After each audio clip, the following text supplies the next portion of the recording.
The NCAA basketball tournament, March Madness. You're not a basketball fan?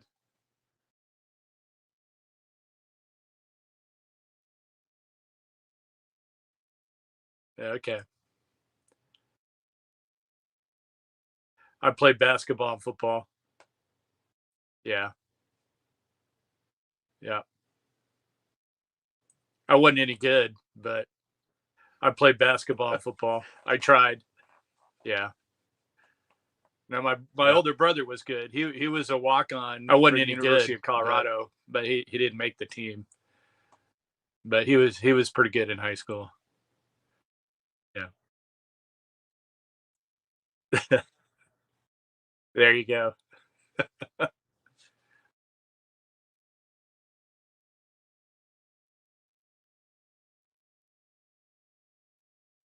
Sure. I'm the associate pastor at Kerrville Bible Church in Kerrville, Texas. Was the pastor of a smaller church in Colorado, Southwest Colorado, for about 16 years. Before that, I was an architect in Aspen, Colorado, for about 10 years, and I've written a couple of books, and I've got four sons. Three that well, two that just recently got married, one that's getting married this summer, and then I've got one son that's still in the home with us. Nice. So, and we Congratulations. homeschool him. Yeah. Homeschooled all my boys, and so yeah. Yeah, it's actually a really interesting fact because I recently did a debate on homeschooling, and homeschooling is like people who are homeschooled do significantly better than people who go to public schools or private schools. Yeah, we've discovered that with our own boys. Yeah, they are in high demand with jobs. In fact, two of my sons work for a company in Southern California, and both of them are being offered pretty significant chunks of money to stay with that company long term. Nice, nice. And so yeah, it's worked out well for us. So I invited you on today because I wanted to talk about your problem of evil theodicy. Could you tell us a little bit about that? Sure. So I've written a book called "What About Evil." The subtitle is called "Defense of God's Sovereign Glory."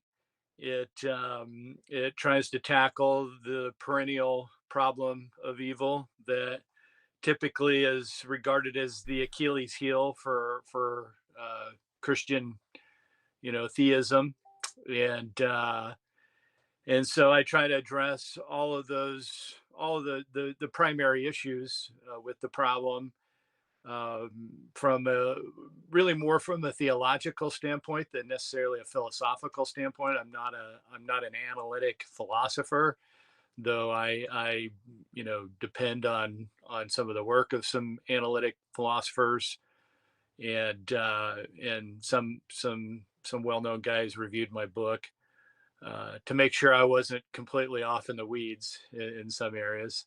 But my emphasis is more on the theological side of things, and really looking more at a biblical framework for how to make sense of evil in the world, in terms of the broad meta narrative of the Bible.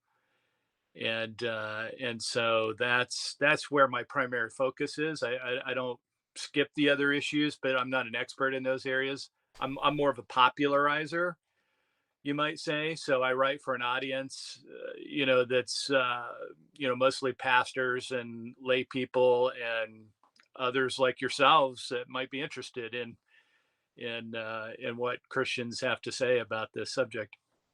Yeah, the problem of evil was probably one of the main reasons that I left the faith. It's definitely a significant issue. I was reading some of the polls, and I think it's one of the two biggest issues that causes most current atheists to leave the faith from Christianity. So, what is your opinion on it, and how do you rectify it in the face of Christianity? Well, certainly it's not just a problem for people who've left the faith. It's a problem for those who remain in the faith. The experience of evil in this world sometimes can be horrific. Being a pastor, I've had to deal with a number of very tragic and disheartening realities. I can give you an example that's very close to home. A number of years ago, in a church that I was pastoring, we had two young twin boys that were part of our church, and parents were separated. They lived half their time with their father and half their time with their mother. The mother was kind of strung out on methamphetamines and had some boyfriends that lived with them in her trailer. And one day she came home with the two boys. They were probably about 7 or 8 years old. And they walk into the trailer, and her boyfriend had shot himself in the head, blew his brains all over the inside of the trailer, and those boys had to see all that. And they were part of a children's group in our church, Wow. and most people didn't know that that happened, but I did. And I know the impact that it had on those young boys, and it was tragic for sure. Wow. And it's just one of multiple stories that I could tell of experiences that I've had interacting with um, with the problem. So, from a Christian standpoint, we believe, Christians believe the Bible makes sense of evil and why it even exists. Um, and it goes back to, the Garden of Eden, um, in which we believe Adam and Eve um, sinned against God, against a set of moral obligations that God pressed upon not only them, but all of humanity, because all human beings, we believe, are created in the image of God, are meant to reflect the character of God and be in a vital relationship with Him. But that must be based on a standard of holiness, um, a standard of morality that reflects the very character of God. And because humans have rebelled against God, He placed a curse upon our world that includes not just a curse of being enslaved to one's sins and wayward, corrupted appetites, if you will, but that there's a curse upon the whole world, so that we live in a world where there is what philosophers call natural evil as well as moral evil. So you have moral evil, in which people who have moral obligations violate those obligations, such as um, rape and murder and stealing and all these sorts of things. So those would be violations of the command to love your neighbor, as yourself. Which is one of the two most important commands that the Bible gives. And so when we don't love one another, we are violating a command that God has set before all human beings. And really, you can summarize all moral commands to the command to love one another. Um, love God and love others is essentially how Jesus summarized, the commandments of God. So when we commit, sins, it usually is in one way or another a violation of our relationship with God or our relationship with other people, whether that's people you're close to or people that you don't even know.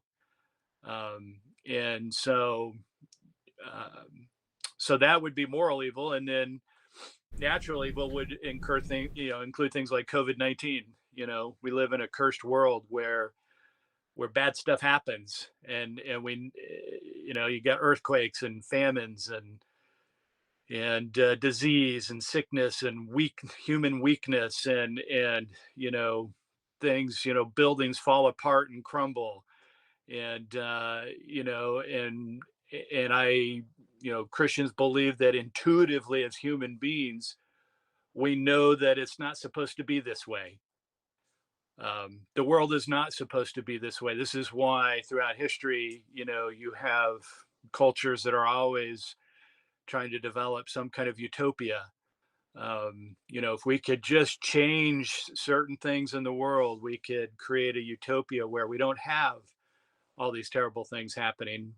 But of course, it's a frustrating quest, if you will, because there's never been a utopia that has worked, and it's because I think people have sought um, the wrong the wrong approach to what we need as human beings.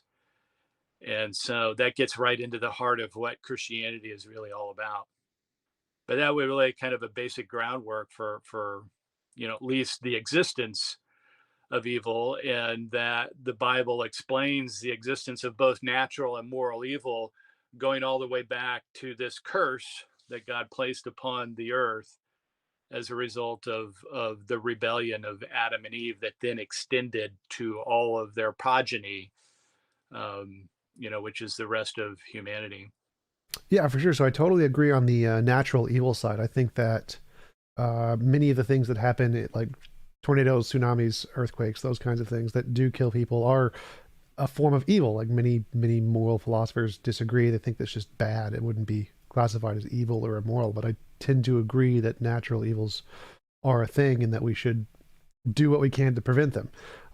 But for me, the story of Adam and Eve is very anthropocentric, very kind of like the Norse gods, very human in many ways. I don't see it as a story that would be exemplified by actions of the most powerful being who created the universe. It seems like it's very human, too human.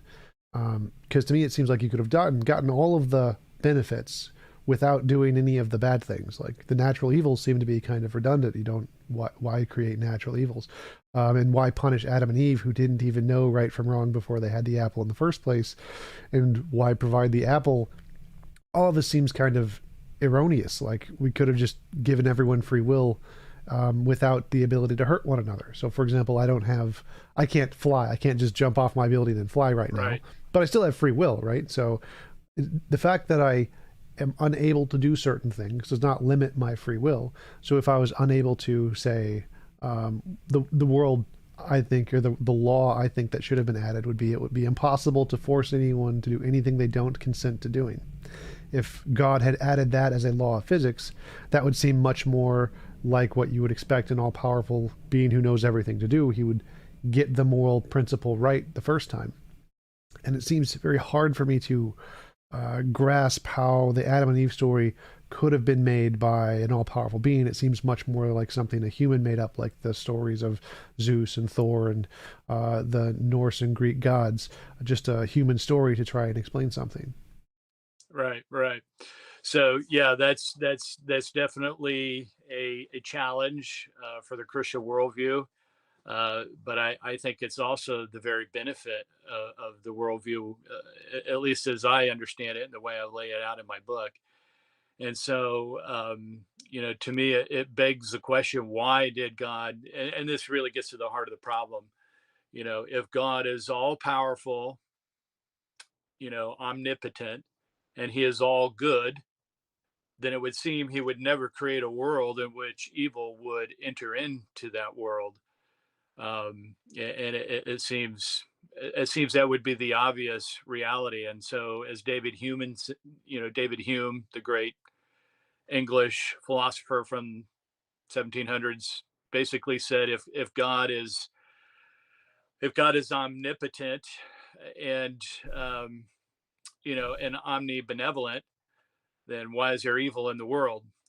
It seems that one of those two attributes would be under assault, that either he can't stop evil in the world, he might want there to be no evil in the world, but he can't stop it because he doesn't have any power to stop it. Or it could be that he has the power to stop it, but he wants evil to be in the world, and therefore he's malviolent. He's an evil God, and therefore we can't believe in God because of one of those two characteristics. Well, I think it's even further than that. You could extend the argument to include all the characteristics of God. He certainly must not be very wise, if he's allowed evil in the world. and he has the power to stop it. Um, it impugns his omniscience, right? That he is all knowing. You know, if God somehow knows that the Holocaust was going to take place in the future, as the Bible would indicate, you know, that he has knowledge of all future events. Well, surely he wasn't. It didn't take him by surprise that all this was going to happen, and so it's an assault on the full character of God.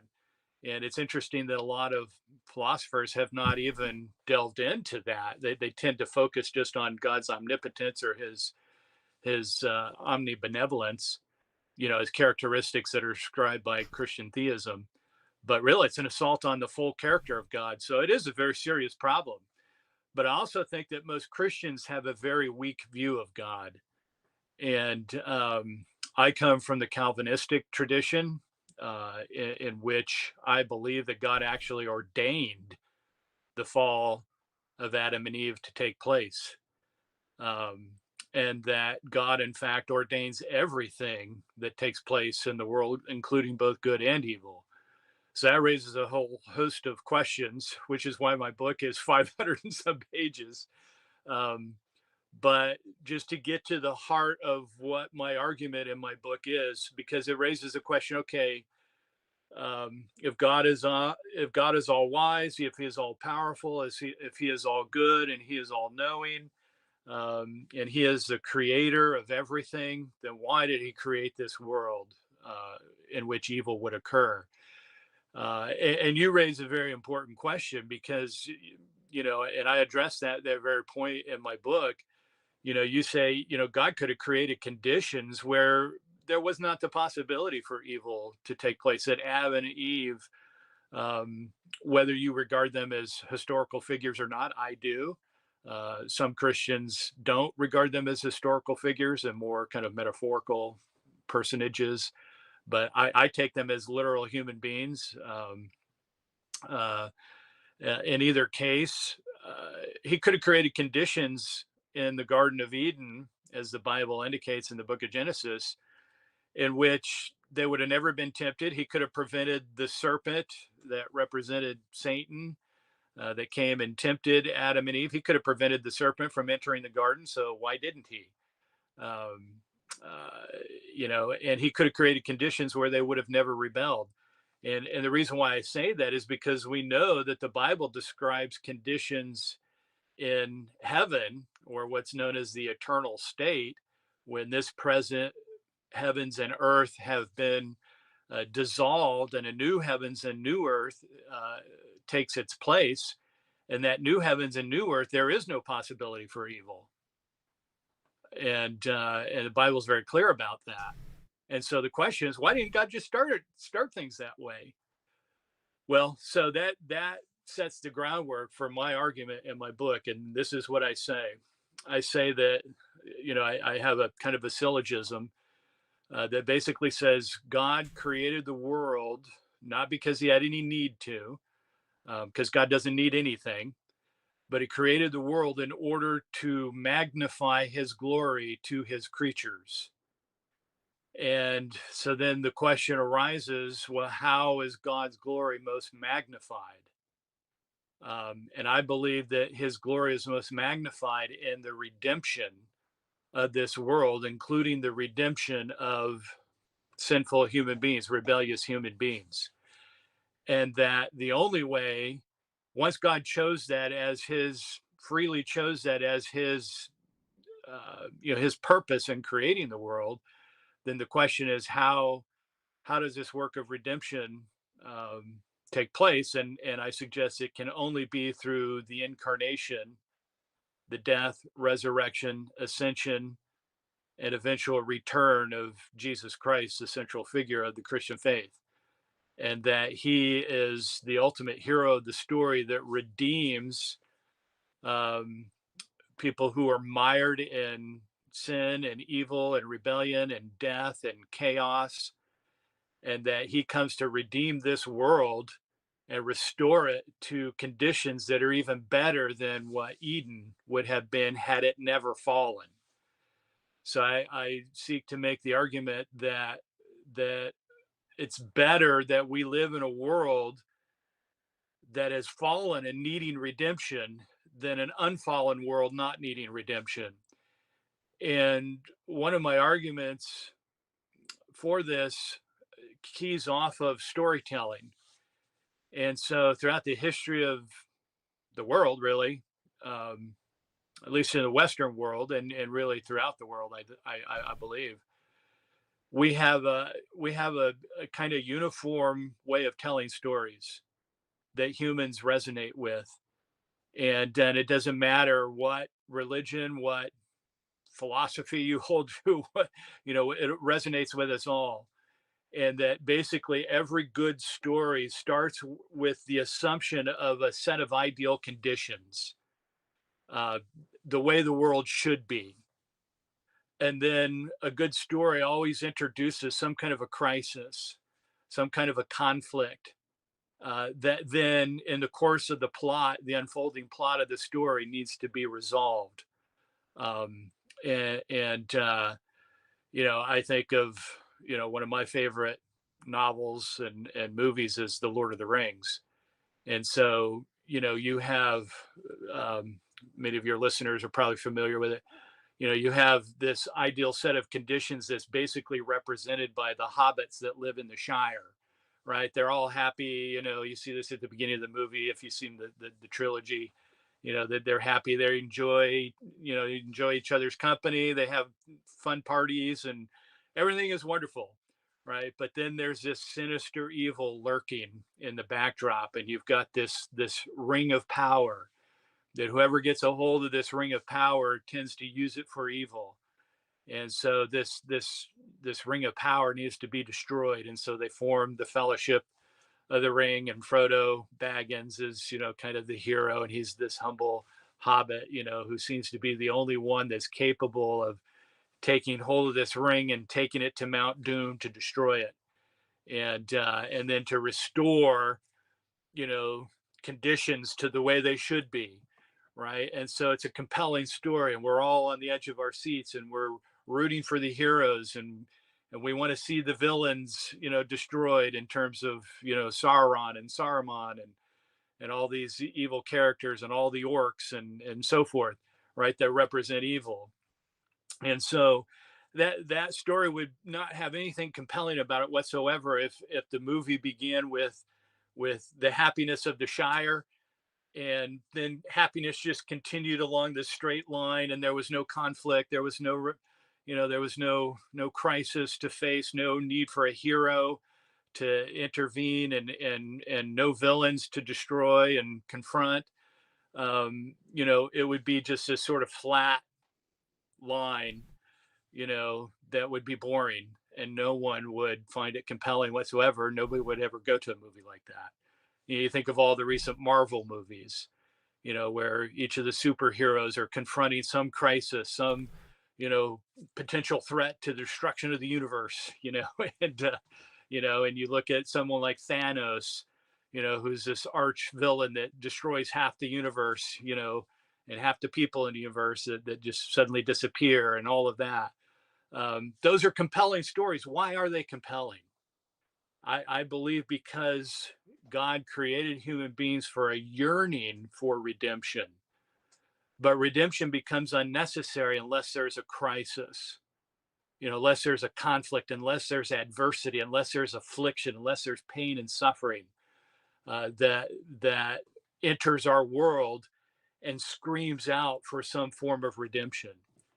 And so, even comedies, you just take a simple comedy, a sitcom, on television, yeah, it's a funny story and we laugh and all of that. But even sitcoms have some kind of crisis, some sort of conflict, some, maybe a lighthearted sort of thing, but the principle is the same. And even in tragic stories, um, where the hero becomes a kind of tragic figure, in the classic Aristotelian notion of storytelling, you have either a comedy or a tragedy. For example, most of Shakespeare's plays were tragedies, and a lot of people don't like tragedies, but I think tragedies are actually very powerful because they cause us to long all the more for comedy. So a comedy is when you have a good ending to the story, right? So you have the ideal conditions, then you have this, I call it a U-shaped storyline. So you have the ideal conditions that are usually either implied or explicitly indicated at the beginning of the story. Then you have this crisis. And then from the bottom of the U shape, you have this resolution, to the redemption part of the story where some hero enters in and saves the day, if you will. And then everything is, you have the happy ever after ending. And so tragedy actually is very useful because it causes the person who's reading or watching the tragic story to long all the more for the comedic ending. Not comedy in terms of bunch of laughs, but comedy in the sense of that the story ends well. And so I think that we're hardwired for that. We're hardwired to see redemption take place. And then when redemption does happen, it is actually more glorious because of the fact that we had to be dragged through the mud. We had to be dragged through these horrific kinds of things, so that in the end we can have a deeper appreciation for the high price that was paid, the sacrifices that were made, and the strength of character of the heroes or whatnot that was necessary in order for the crisis or conflict to be overcome. And I believe that basic impulse in storytelling that has been true across the ages, is a reflection of the one true story, which I believe is laid out in the Bible, which is that you have creation. God created the world. He created Eden where there was no sin, there was no evil, everything was perfect. That's the way it's supposed to be. And then you have the fall, Adam and Eve, that caused this curse, that caused this evil to enter into the story. And then Jesus Christ comes as the arc hero of the whole narrative of not only the Bible, but of all of history, because I believe the Bible is just reflective of what actually happens in real history. And that Jesus Christ is the central hero of the story and, brings redemption to the world. And we could get into all the details of that, but that's the basic framework, I believe, that God has purposely designed so that humans that are being redeemed will have a deeper appreciation for their redemption than if they had never required redemption in the first place. I can sort of see that, but again, that's what makes it seem so human to me. Because if we think about Lord of the Rings, I also really enjoyed those movies. But if the ring wraiths could literally come out of the movie and stab you, no one would go to the movie. So the fact that there's a screen there and that you can't be as directly affected by the negative consequence is what makes the movie so good. If you could be affected and killed by the orcs or Saruman or whatever, people would not be lauding it as a great movie. It wouldn't be inspirational. People would be suing Peter Jackson and the directors for killing people. So I think the same thing applies to God here, that he could have made a compelling story, that's fine, but forcing people into the situation where they can be slaughtered by the story doesn't make it a compelling story. It makes it just evil. And so I think that your movie analogy is a good analogy, because the movie is a good, inspiring story because you're not at risk of being harmed by the movie. And once the movie can harm you, it stops being a compelling story and starts to be literal torture and slavery. So I think that if God wrote this story in such a way that we are the victims of the movie and we didn't consent to be here, then God is evil. He's someone that we should not worship. He's someone we should condemn. And so to me, it seems like a better way to have written the story would be to give people the option to have the direct experience of being affected by the movie, or to give them the option to be like, no, yeah, I don't really want to do that. So like in a movie, you can choose to volunteer to go to the military or whatever. Or you can choose to be like, nope, I'm going to stay at home and not join the military and get shot. And I think that's a more moral way to do things than forcing people to be victims to things that they had no choice in. It seems like that way of doing things is evil in and of itself. And if there really was an all-powerful, all-loving being who existed. You mentioned the Epicurean dilemma. If God is willing to prevent evil but unable, he's not omnipotent. If he's able but unwilling, he's malevolent. If he's both able and willing, whence cometh the evil? And then if he's neither able or willing, why call him God? That's the Yeah, you right. mentioned that one, and so I think that that's a good way to portray the problem, because it seems like if God really was, if there really was an all powerful, all loving being, the way he could have done it was just add an extra condition of make it optional, so we can have the entire world as designed by God with Jesus and suffering and Adam and Eve and the apple. But one extra condition, he just gives everyone the option. Do you want to be a part of this world and have all of the benefits of going through this narrative archetype that leads to some kind of positive emotional story outcome of valuing the redemption? Or would you like to opt out and be like, no, you don't really want to be part of that. I'm going to go play my video games or whatever. That seems to be a more moral way to have done things that should obviously be possible for God. But since he Right. didn't do it, he seems quite malevolent. Yes. I think we should make a distinction between, the movie world or the literary world, in terms of, yeah, no one would watch the movie if the ring race came out and actually stabbed you or whatever. Yeah, of course. But that's not the point. The point is that the movies reflect real life. The stories that we tell reflect our own stories, and we want to put together stories in a cohesive way that makes sense of the actual world we live in. And because we live in a world where we actually do experience evil, and sometimes the ring race actually do kill us, right? I'm saying that metaphorically because, people experience evil, and and people do evil, and it's important in the Christian worldview that you understand that there are two things that happen. Number one, the Bible says that all of us do evil, right? None of us escapes evil thoughts, evil intentions, and none of us um, stops, none of us escapes actions that are in fact evil. When we start to say that, no, I don't do evil, I've never had an evil thought, I've never done anything evil, most people, most people look at that and say, well, you're just not being honest with yourself, because, and you're being self-righteous. In fact, many Christians are accused of being self-righteous because they hold to certain moral standards.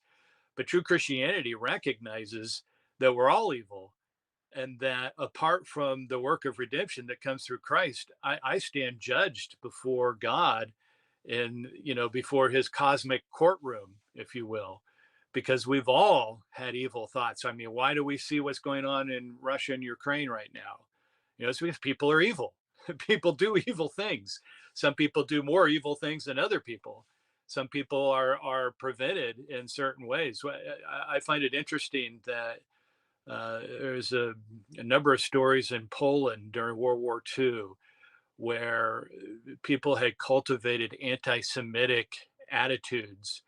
And when the Nazis invaded Poland, they knew that there existed this pervasive anti Semitism throughout the country. And so the Nazis didn't have a lot of forces to just send troops into every little town and every little hamlet throughout Poland, because they had, other things they wanted to do.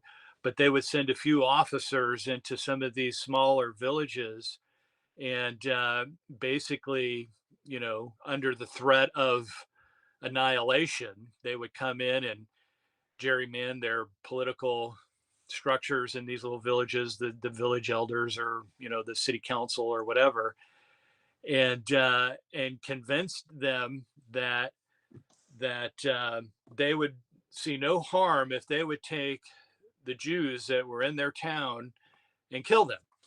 These are just regular people, right? And so they didn't bring in a lot of armed, German soldiers, and yeah, it had a handful, and they did threaten them. But basically, they convinced these normal people to, there's a town called Jebuon in Poland during World War II, a village of about 600 people. 300 of those people were Jews. And the Nazis convinced the regular people that on a particular day, they would just round up all the Jews and kill them. And that's exactly what they did.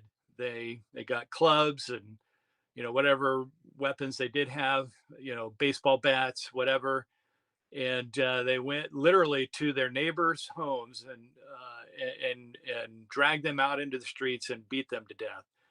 And the remaining people that they couldn't kill that way, they rounded them up in a church building of all things, shoved them in a church building, set the church building on fire, and I think about 100 of them died inside of a church building. And so when the Nazis that did this, it was the townspeople who did it to their own neighbors. And under normal circumstances, most human beings would not do that sort of thing, that would commit those kind of atrocities. But as I read a book on this a number of years ago, and I was reflecting on the book, I'm thinking, every human heart has the potential to do atrocious things. And that's what the Bible tells us.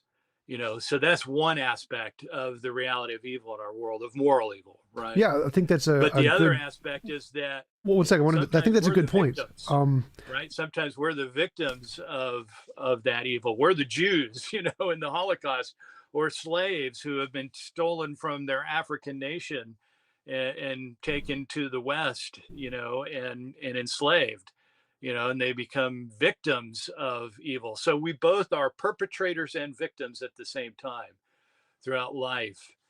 Well, it And wouldn't be better if we could just not have that. So, for example, Stephen Hawking was a paraplegic, or what's it, quadriplegic, so he couldn't move his arms or his legs, and so he can sure, have all of the evil thoughts anyone else could. He could have been one of the Polish people in that story, but he could have done nothing to kill the Poles. He's just physically not able to do so. yeah, right, So if everybody was a paraplegic in that town, they could all have equally had all of the evil intentions that the Poles did, or that the Nazis did, but they could have done nothing to actually enact those intentions on the Jews.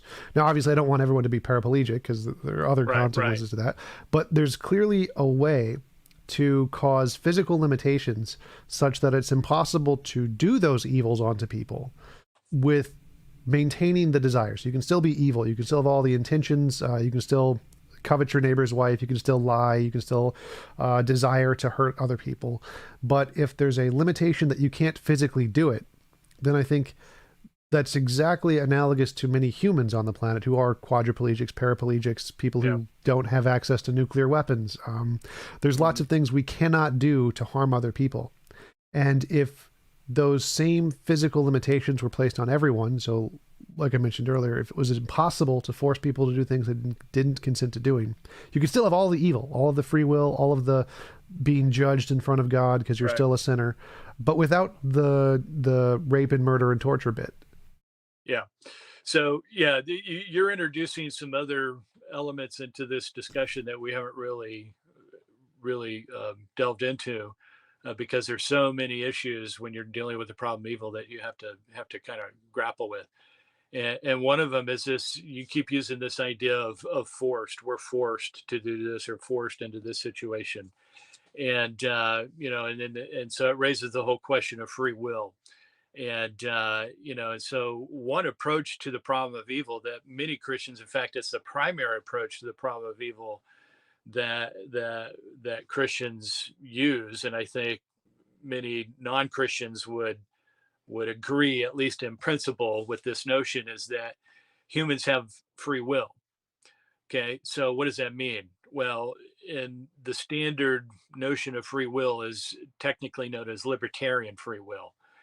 And in libertarian free will, there's basically, I believe, two basic definitions, or two basic components to the definition of libertarian free will. Number one is that human choices cannot be determined sufficiently by anything. So God cannot be the ultimate determiner of choices.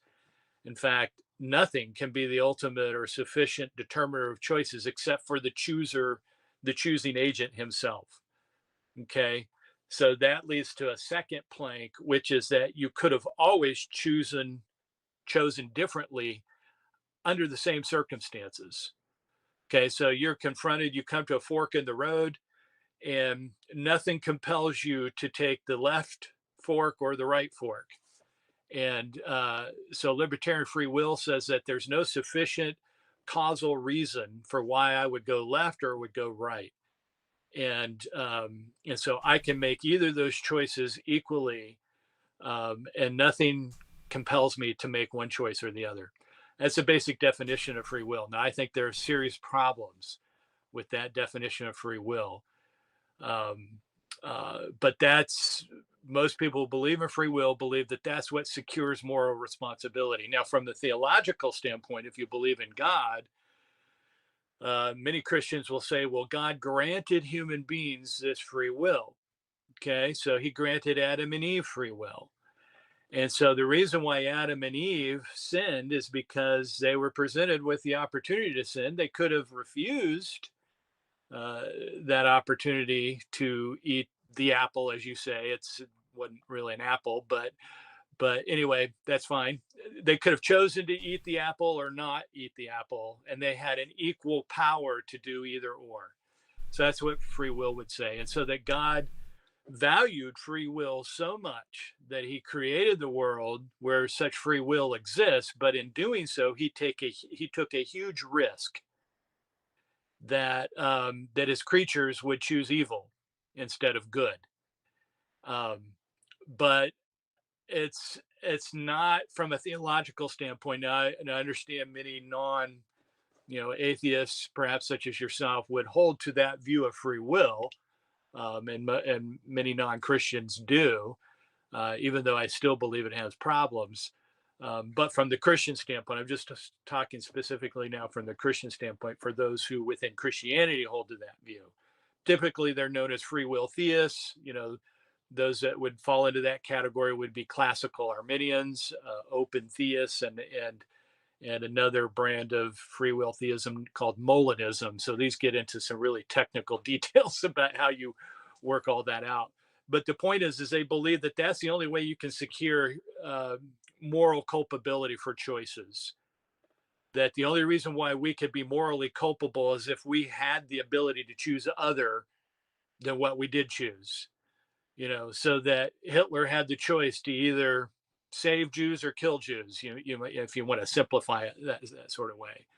Um, but I don't believe that moral culpability is tied to our ability to choose otherwise. In other words, I'm not morally culpable um, for making choice A because I could have made choice B, and the Bible doesn't place moral culpability in that ability, if you will. Rather, the Bible always assigns moral culpability to two factors. Number one, the fact that we intuitively know what's right and wrong, so that human beings intuitively know that it's right to love your neighbor and wrong to hate them. Okay. And so we have that knowledge implanted already on our conscience, so that when we show hatred towards someone, say like in a case of racism, um, that we intuitively know that that's wrong, and that to love our neighbor, no matter who they are, is intuitively right. We know that because God has implanted that. We believe God has implanted that on every human heart, and therefore that means that moral culpability is always tied to the intentions of your heart. So if you intend evil, you are culpable for evil because that's what you intended. Now, the question is, if God is sovereign, if God is the ultimate cause of everything, you would think, well, there's a conflict there, because if God ultimately causes everything, then how can humans be free in that sense? And that gets into the whole realm of compatibilism. So if you get into the philosophical debates, you have the free will, libertarian free will guys, and you have the compatibilist guys, and I'm a compatibilist. And so I believe that our choices are determined and yet free. Free in what sense? Free in the sense that, number one, they're never coerced by God. Now, you might find yourself in human situations or temporal situations where there's coercion involved, but it doesn't come from God. It may come from other people. For example, somebody may may put a gun to your head and force you to do something that you wouldn't want to do. Well, that's a form of coercion, right?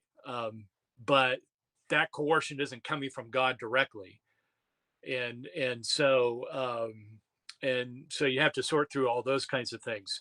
So the point is that God can be the determiner of all things ultimately, uh, but none of that involves coercion, because people freely make the choices that they make in the sense that they do so voluntarily or willingly, and that they do so based on the most compelling reasons that that come from their thoughts and intentions. And so that's where moral culpability lies. And so I've written another book on this subject called "What About Free Will?"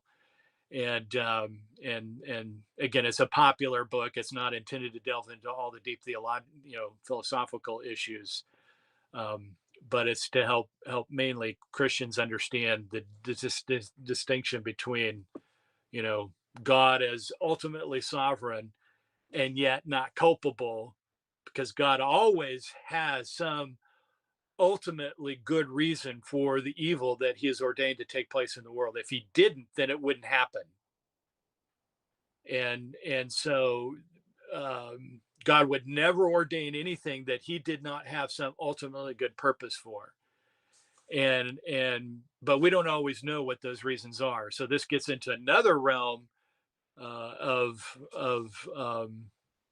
philosophical issues called skeptical theism, which is that if God has some greater good for some evil that takes place in the world, would we know what that good is? Not necessarily. But on the same token, could we decisively indicate that there could be no possible good from, any particular evil that God might bring out of that evil? And that's not possible to answer either. And so basically, you're put in a quandary. You can't say yes or no that God does or doesn't have some greater good for some evil that he may purpose in the world. But I suggest that from the broad picture, God's ultimate good is that a world that goes through the crisis of evil and comes out the backside gloriously restored in the final state of history and eternity, that's a far better outcome than had God created the conditions of the world where the fall never took place, where evil never entered the picture. There are no villains. There'd be no opportunity for courage, of heroes. There'd be no opportunity to extend mercy to enemies, which is essentially what Jesus Christ does through his death and resurrection. He extends grace or mercy to those who don't deserve it. And for anyone who's experienced the grace of God in that way, there's nothing more powerful. And a great example of that would be someone like John Newton. John Newton was a slave trader in the 1700s, and he ran a slave ship between England and the islands in the Atlantic where they picked up, in Africa where they picked up slaves, and and he became a Christian later on in life, and and one of the things that he regretted more than anything was the fact that he was a slave. He was captain of a slave ship, and yet he wrote the most famous song, really the most famous song in the history of the world, which is the hymn "Amazing Grace." And in that hymn, he basically says, "I once was lost, but now I'm found." You know, um, and speaks of his wretched condition and how God saved him out of that, and and God had mercy on him when he should not have had mercy on him, and God gloriously saved him from his own rebellion when he should have deserved nothing but justice. And um, and so but there is no opportunity to display mercy. There's no opportunity to forgive someone who has, you know, deeply sinned against you. The story of Corrie Ten Boom in World War II is interesting too, because she watched her sister die in a concentration camp at the hands of a guard who later became a Christian and sought her forgiveness for what he had done. Of course, it was very difficult for her to think of that, but she did forgive him. And there was a bond that was created between her and that former guard in that concentration camp that is phenomenal. That would never, there would never be the opportunity for those kinds of bonds to exist, if the Holocaust had not happened, at least in their case. Um, so that's what I believe. Christians have to deal with reality. I realize you as an atheist are saying, well, all of this tells me that God can't exist. But I think that it actually points to God's existence because he is doing something very amazing in this evil world, that he is redeeming this world. And I believe that resonates more with our souls as human beings than you know than conditions where that wouldn't be the case, because that's the reality we live in. We all live in this world that has evil in it, so we have to make sense of it. And so my challenge for someone like you is, where do you find hope? Is there any hope for someone who doesn't believe in God, or does this life end so you grab all the gusto you can in this life, and then it's all over with, and we just disappear into nothingness? I don't think there's hope in that. I don't know what you believe, but where do you find hope, I guess, in an atheistic world? Yeah, so there's a few things there you mentioned. The first thing is that the intentions. One of the things in Christianity that you said, and I agree with, is that the intentions can be evil. If you intend to do harm, you're doing evil, regardless of whether you do the harm. But this causes a problem for Christianity, because if all you need is the intentions, then you don't need the action. You can still have the evil, you can still have the free will, you don't need the actual murder as long as someone intends it. And therefore, you still can have all the good and evil dichotomy and all of the courage and things without the actual murder. You don't need the actual murder because you have the intentions, which are just as evil. And so the fact that the intentions themselves can be evil, like a paraplegic, like Stephen Hawking, quadriplegic, can have those intentions and not be able to act on them, but still be evil, means that you can still have all of the evilness stuff and whatever benefit that the evilness is required for, without actually being able to act on it. And so it seems obvious that God could have made a better world just by allowing all of the evil intentions. So you still have all of the sin, but you just can't murder people. At least not who don't consent to it. And the second thing I wanted to get to was free will. Like I'm quite familiar with compatibilism. I'm more of a determinist myself, but compatibilism is just the position that free will is compatible with determinism. So I'm fine with compatibilism. But I don't like, you mentioned that a story with courage is significantly better than a story without courage. And you mentioned some other things, and I'm totally agree with that, but we can do you one better. We can make it even better by making the story optional. So I agree that a story with courage would be better than like just the bland, like perfect line of no change. But you can make it even better than that. You make it optional. So for example, I have the option of going to see Lord of the Rings. Now, if I didn't have the option, if I was forced to go see Lord of the Rings, it would make the story much less enjoyable, not as good of a story anymore, because I've been forced to go. And so if I'm given the option to go, now, my wife would feel that way. She doesn't like Lord of the Rings, so if I made her watch Lord of the Rings, then she wouldn't like that. Yeah, exactly. So we can have the courage, which is better than just a bland story, but we can make the story even better by giving people the option to go, or option to be a part of it.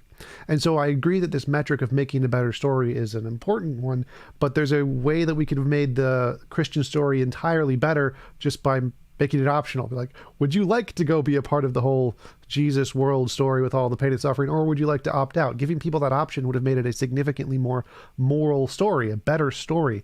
And the third thing I wanted to mention was, it seems to me that the lives of the slaves and all of their suffering was significantly worse morally worse than the benefit of the Amazing Grace song. I don't think Amazing Grace was worth all of the suffering and pain that all of those slaves went through. So even though a benefit could have come out of it, the suffering was significantly outweighed there. And then you asked, where do I find hope? I think that there can definitely be afterlives without a God. You don't need a God for an afterlife. There's many religions that have that. And so I think that whether or not there is an afterlife has equal probability with or without a God. So there could be an afterlife where we essentially wake up in Lord of the Rings and you get to go play Frodo and be all the Lord of the Rings or Star Wars or whatever. And that's equally as likely to have an afterlife like that, whether or not there's a God. You don't need a God for that. So I don't think there's any evidence of that. Just like I don't think there's any evidence of a God, but either one is possible. And so I still have hope regardless of whether or not there's a God. So what would your hope lie in? Nature, What gives you hope? nature and the possibilities of what's out there that we just haven't discovered yet. Reality, progress, technology. I think that eventually, like you mentioned, the utopia thing, I think eventually, technologically, we will be able to make a utopia. It seems like all of the things we've done in nature so far are leading us there. Like we've improved the quality of life and life expectancy by over 3 times in the past 200 years, made people happier, given people more freedoms. And as long as we continue to grow in technological means, we will continue to move towards that utopia where there will be no death. We're going to be able to solve death. So with that increased technology, you have like nuclear weapons and things like that, and the threat of annihilation. So what keeps you from hoping against hope that technology won't be used to destroy ourselves? The patterns in human nature. So, like the nuclear weapons you mentioned, we've had the long peace over the past 50 or so years, where there have been, until the past week, essentially no wars between any major nations in the world, which is the longest period in human history where there was no major wars. So, this nuclear proliferation and the balancing of power has prevented wars more than it has caused them. And so, as we grow in technology and we get artificial intelligences, those are going to be really cool. We're essentially not going to have any war anymore. It's going to be decrease, not increase, which is the pattern we've seen. Yeah. Stephen Pinker's book, The Better Angels of Our Natures, articulates all the different ways in which our world has gotten better as technology has improved.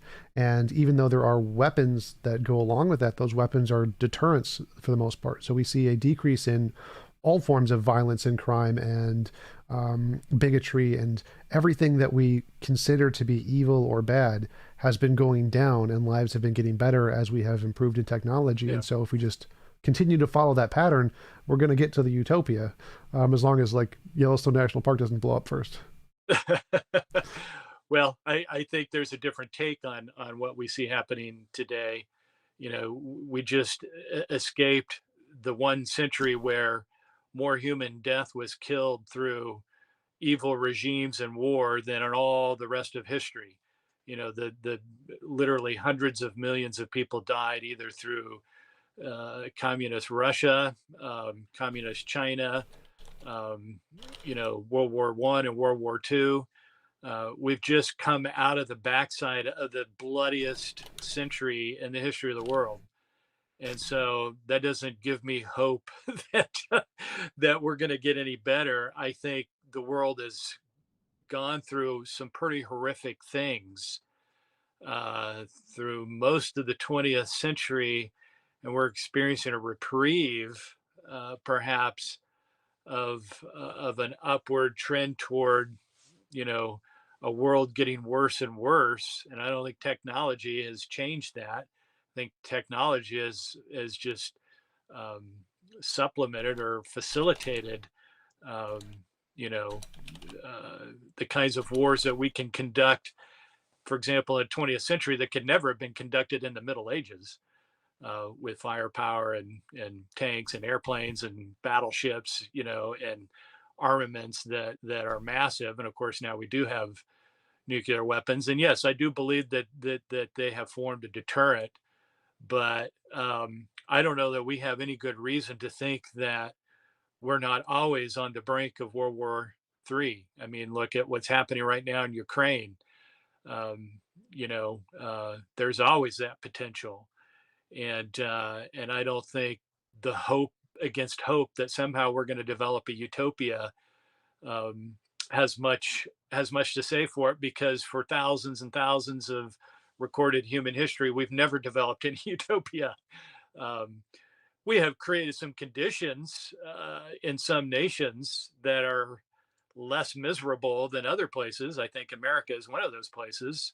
Um, but it's also interesting to me that America grew out of a set of conditions where people came to America uh, initially to escape religious persecution and formed a strong Christian basis. I'm not saying that America was founded as a Christian nation, because you had a mixture of Enlightenment thinking, which I think Steven Pinker would agree, with deistic uh, framework, not necessarily atheism. Atheism wasn't really a popular trend in With the Thomas Paine, there 1700s. were a few of It those. was starting to move in that direction with the Enlightenment, but you still, you had Thomas Paine and some of those guys that had an influence. So yeah, there was, you can't, there's no kind of unified, set of principles that guided all of the founding fathers of America, that,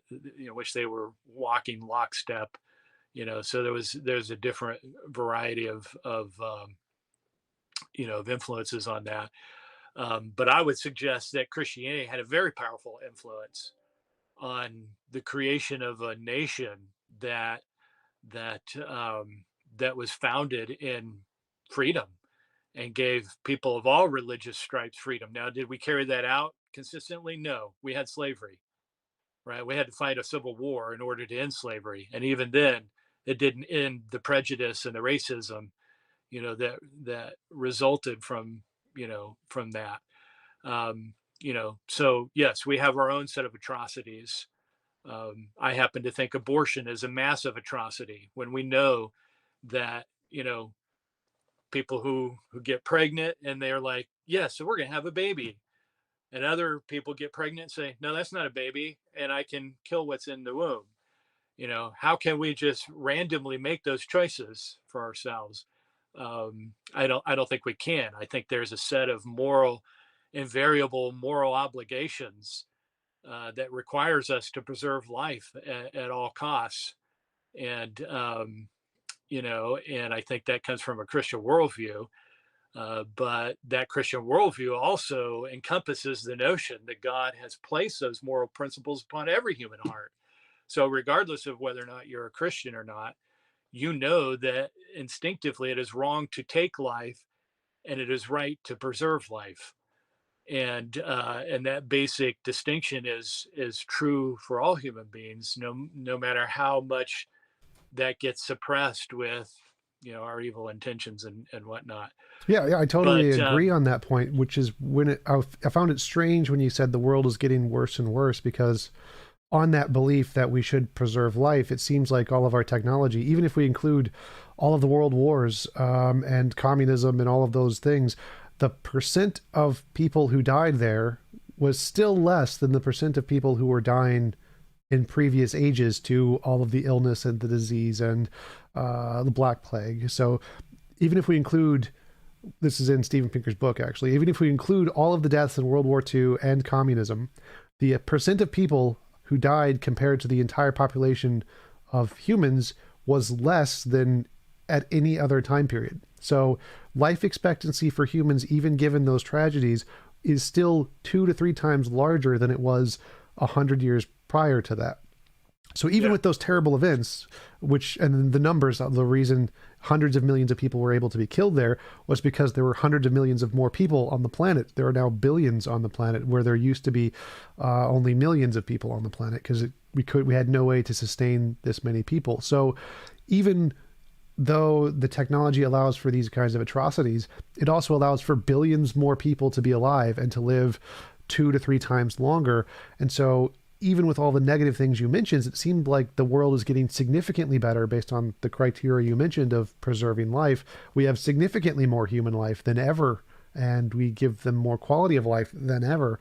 And so, like, even in World War II during and the Depression, when uh, quality of life for many people was very, very bad, it was still better than pretty much the vast majority of humans 200 years prior than that, at the best of times. So even given Yeah. these atrocities that we have, it seems like there's a clear standard that we're making massive strides of progress, when even at the worst of our current stage, we're still doing better than everybody 200 years ago.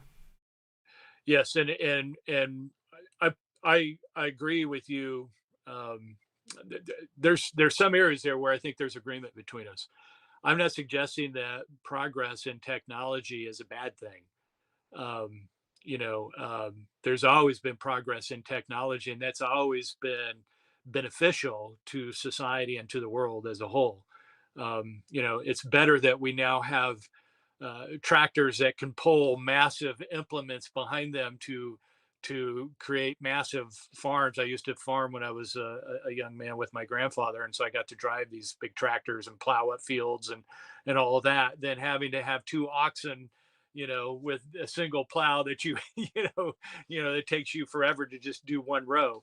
We agree there. And in fact, I would say that the Christian worldview um, supports this notion of the development of technology because God gave us minds that are constantly learning and developing and increasing in our knowledge, increasing in our abilities, and it's a reflection of the fact that we are kind of as it were mini creators.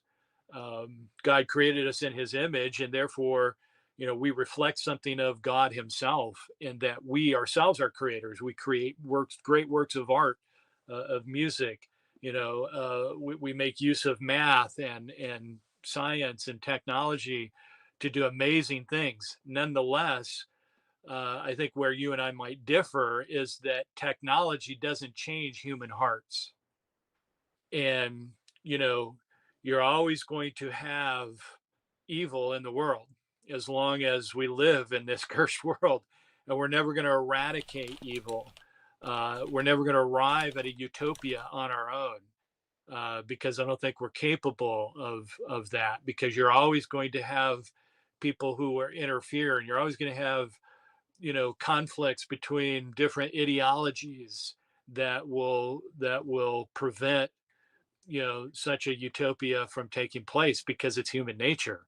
It's our nature to be a conflict with one another, and it has been from day one. And so technology isn't going to solve the problem of the human heart. The problem of the human heart can only be solved when people are properly related to their God, to the God who created us all.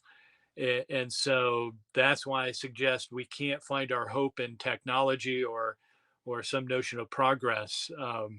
And I don't know those statistics. I'd have to read Pinker's book to see how he frames all that. But the fact of the matter remains that the 20th century was a pretty atrocious time in the world for many many people. And I do want to go back to one other point, and then I've got to go because I've got to take care of some things here. But I wanted to go back to one point that you made earlier, and maybe you can clarify what you meant by this. But you were talking about stories or whatever, life in general would be better if we had options. And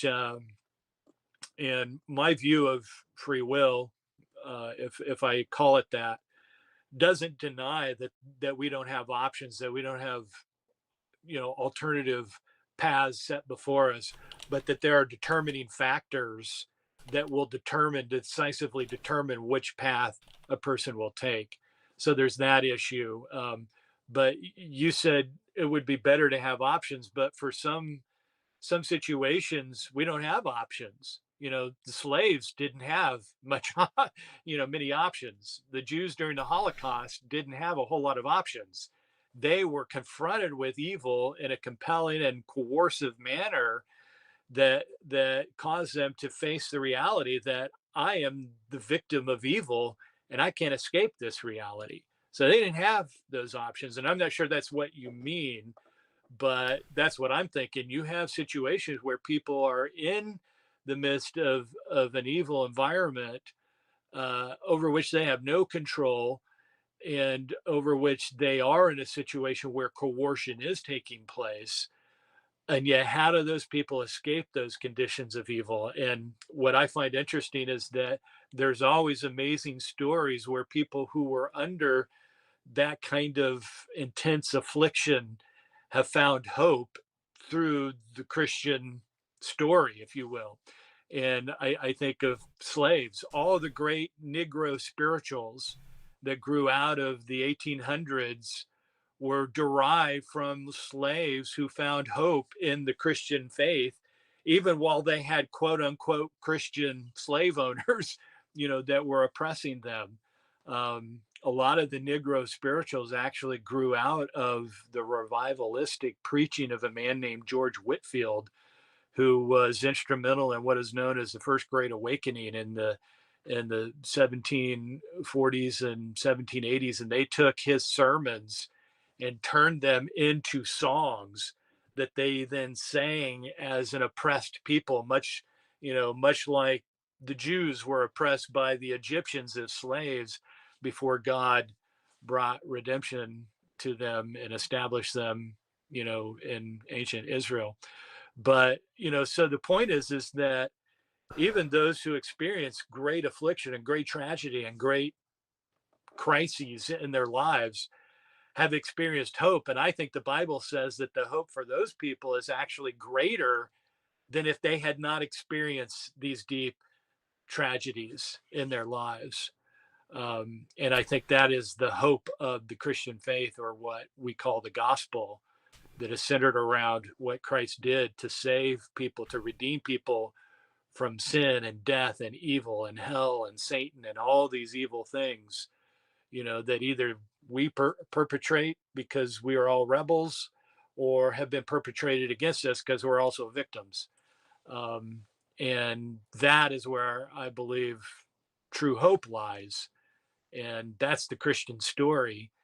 And it's glorious for those who have been pulled out of such affliction, because it makes the end game all the much more powerful and meaningful to those people, because they went through such a crisis of evil.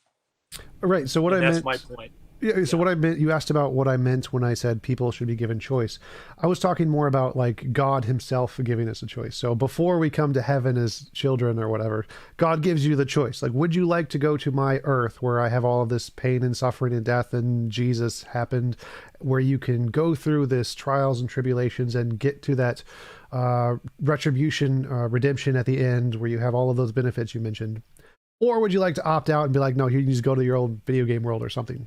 Okay, I see what And you're saying. so it's kind of like Yeah, the ticket at the movie theater. God gives you the option. Would you like to go to the Lord of the Rings where you can be stabbed by the ring wraith? Or would you like to be like, no, I'm going to go play Star Wars or something? right, And right, right. if God had done that, then it would have been an infinitely better movie, a better story, because now you still have all of those trials and tribulations, and you still have all of the rewards at the end. You still have all of the personal growth. But you have one additional thing there, is that you got the option to choose to go to the movie. Well, you weren't forced to go to the movie. Yeah. So if that one option was added to this story, then it would have been an infinitely better story than forcing people into the movie theater, like your wife example, just forcing her into the movie theater to suffer through it without her choice. That one thing would have made it significantly more moral. And so the people who are being coerced here, who I think are the greatest immoral forcing people, is when God forced people to live here without their consent and didn't give them the option to be like, would you like to be a part of this world? Would you like to buy a movie ticket to Lord of the Rings? Or would you like to not go? So are you suggesting that we should have had the option to be nihilists? Nihilism is like the position that there's no value or something. Like, I'm saying God himself, if just grant Christianity is true, if God himself just gave us the option, you can go to the world as God designed it, or God could give you a world of whatever you kind of wanted, give you like a checklist. What would you like in your world? Pizza. I want pizza. Murder. Nope, we're going to get rid of the murder. I don't want that one. No rape. No, I'll do without that one. And so you can go to this world of your own kind of design, and he gives you the option. Would you like to go to world A, world B? It's up to you. Here's the benefits of world A that I designed for you. You can go through all the trials and tribulations, or you can just, pizza world. Right. No, I'm thinking of Albert Camus, who said the only significant philosophical question in the world is suicide. Because if we live in a world where we feel like we weren't asked to be in this world, then that to me would suggest, well, you don't want to be in this world. So then the most significant question for you would be whether or not you commit suicide. So Well, would that that would, be an option then? So I mean, if people, do you believe people who live with that worldview saying, well, God placed me, or whether you believe in God or not, I'm placed in a world where I didn't ask to be placed in here. I don't want to really be in here because I don't find any meaningful reason to be here. So the next question then would be suicide. Would you agree with that? sort of, I think that many people do commit suicide exactly for that reason, that they're forced to be in a life where they didn't get any choice and they're filled with suffering that they didn't get any choice of. But I don't think, again, suicide isn't a moral option. It's an immoral option to be forced to make, because if you're placed in a world where you didn't choose, full of suffering you didn't ask for by someone else, you're literally just a slave. So whatever placed you there is immoral. The moral option would be just to snap your fingers and say, I'm going to my own world. That would be the moral option. So not suicide as much as suicide would So, be a... but that doesn't exist for anyone. I mean, do you know that that Right. exists for someone? Can somebody snap their fingers and go into a different world? No, that's why this world is immoral. Whoever created it must be immoral, because they didn't give us that option. Hmm. So how do you justify that it was immoral? On what basis? Well, What I'm a is your moral ground realist. for saying something is immoral? I'm a moral realist. So I'm like, most philosophers are atheists, like Hmm. 70 something percent, but they also believe in moral realism, objective morality. So I Sure, believe there is an objective and I morality. I would be a moral realist as well. Yeah, like pretty much all So Christians are moral. It's strange right. to find a So Christian who's not a so moral realist. so the question is, where do you ground moral obligations? Why should I love my neighbor and not kill him?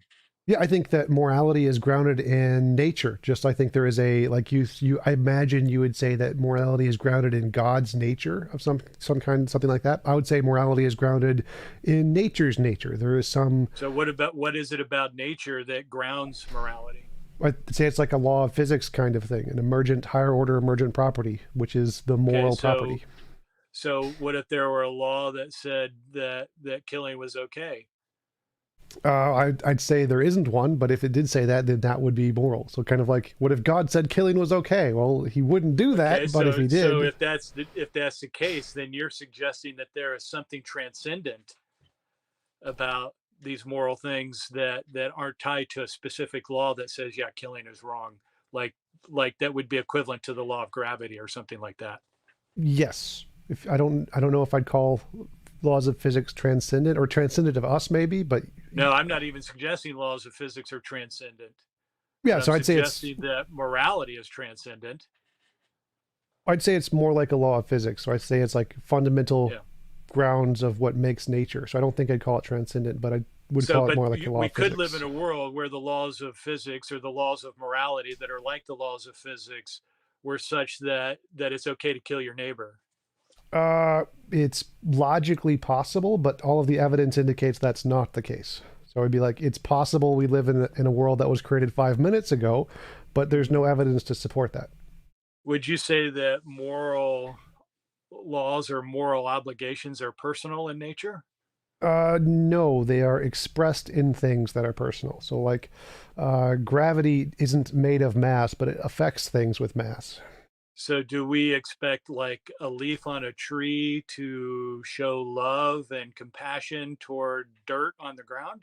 No, morality is, again, a thing that affects minds and consciousnesses, just like gravity affects mass, but it doesn't have mass. Okay, So, so you would say that we're moral beings, but a tree is not a moral being. yes, sort of. Okay. So I'm still asking the question, where does that moral consciousness come from, and why doesn't it affect, if it comes from nature, why does it only affect human beings? So I tried to answer that before. Gravity has no mass. Gravity is the curvature of space-time. It doesn't have any Right. mass, but it affects things with mass. So Hmm. this is a common thing. It's called a composition division fallacy. The things that it affects doesn't need to be inside itself. So like the thing that affects consciousnesses with morality doesn't need to be conscious, just like gravity affects things with mass, but gravity doesn't have any mass. So the law of physics that affects consciousness that has morality isn't itself conscious. There's no reason to think it would be conscious. Yeah. So getting back to the question of whether or not morality has a personal relation, would you agree that moral principles largely impact interpersonal relationships? Yes, just like gravity affects objects with mass attract. Right. So morality is largely conducted in the realm of interpersonal relationships Yes. between. We'll confine it to human beings. We'll set aside animals for a moment, but you would say that the morality is primarily conducted in the realm of interpersonal relationships. Yes.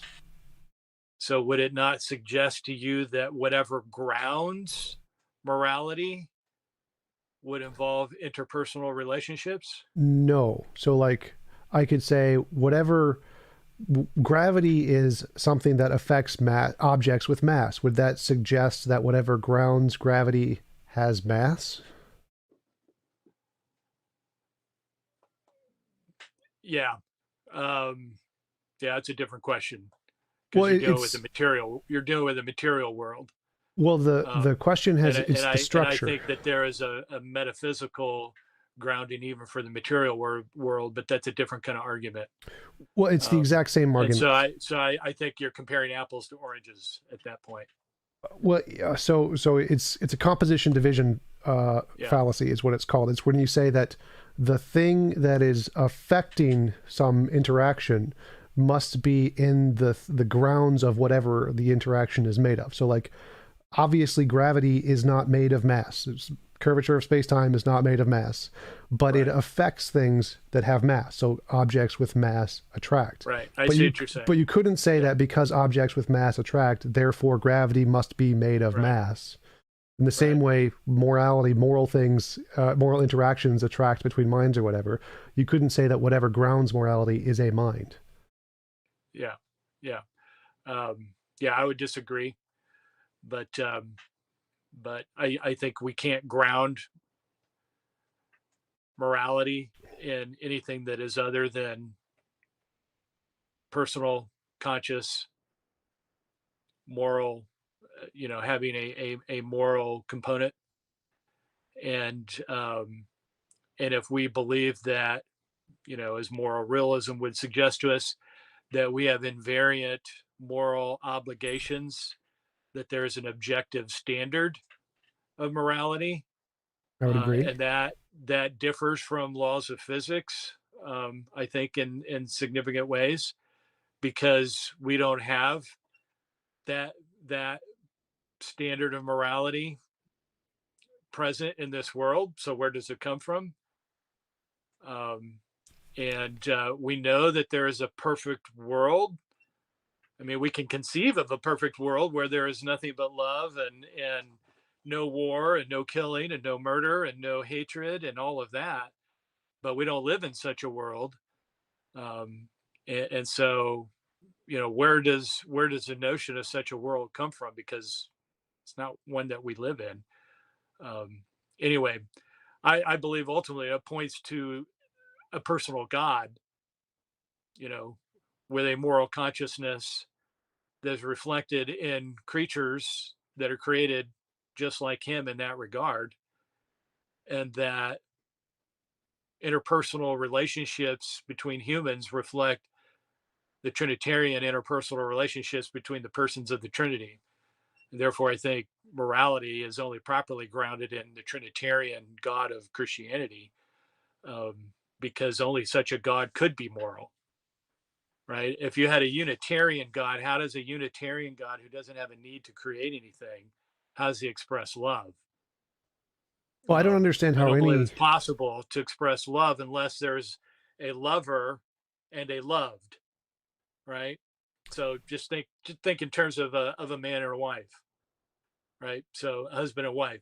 Husband loves his wife, right? So you have one who is extending love and one who's receiving love. Okay. So in order for the moral conditions for love to exist, you have to have a lover and a loved. Otherwise, love has no meaning, right? So that already suggests that morality presupposes a community of interpersonal relationships, where something like love can be expressed. Well, where does that notion come from? Well, if we're created in the image of God, and God is a Trinitarian being, the Father extends love to the Son loves the Father, and there's a context in the interpersonal intertrinitarian relationships where moral actions are expressed or moral sentiments are expressed, and I think that's from my. Oh, you cut out. I can't hear you.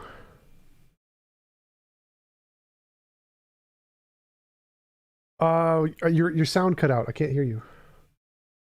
Because I gotta go do some other Oh, there you go. things. Gotcha. Now I can hear you. Um, so yeah, I don't think you need a loving relationship to ground morality. I think that there could be essentially like, if you think of a Buddhist monk in a universe on his own versus Hitler in a universe on his own, he could have a loving personality even without any other people there. So the essence of the nature of the thing can be what grounds morality. And I don't understand how a God could ground it, because I think the Euthyphro dilemma is a good way to illustrate that a consciousness can't ground morality. Is something good because God consciously deemed it so? Or does God deem it so because it's moral based off of some other standard? And it seems like it can't be because God consciously deems it so, because then morality is arbitrary. So you could say it's grounded in God's nature or something, and I'm fine with that. But it can't be a conscious decision. So consciousness can't ground morality. It has to be Yeah, some essence of a nature. And that part I agree with. So I can just say it's the essence of a nature, like a law of physics nature. It doesn't need to be a conscious right. decision. No, yeah, you're bringing up the Euthyphro dilemma, and I think that's easily answered, and you just answered it. That God commands that which reflects His own character, because He is a perfectly moral God who loves perfectly, who's perfectly righteous and moral in every respect, with absolute perfection, and He can be nothing other than that. So then He that forms the basis by which he can command others, Right. because That means you don't need that's consciousness. yeah. So listen, I have to go. I've got to go to another meeting. Yep. So I've enjoyed this conversation, but I have to cut it off. Yep. Thanks for coming on. Really appreciate it. And I will let you go. Have a Okay, nice day. Tom, enjoyed it. Take care. See ya. All right, guys. After showtime. Discord.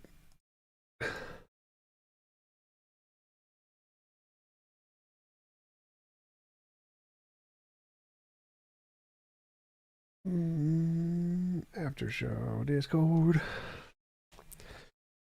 Where's my? I don't have a YouTube up right now. Thank you for the super chat, Lawson Harrison. Appreciate it as always. All right, let's see here. Go to my YouTube. Go to the chat. http / Discord IL/TJump. I think that's correct. Pin message. Let's see if that one worked.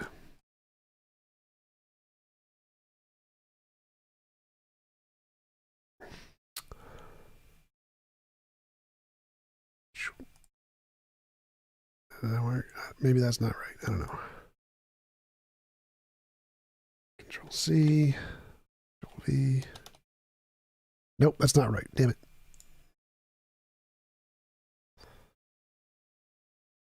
Let's try this.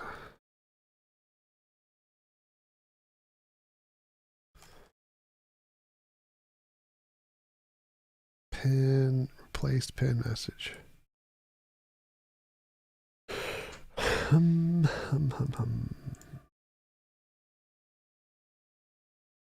There we go. Now it's linked. Let's go back to the Discord.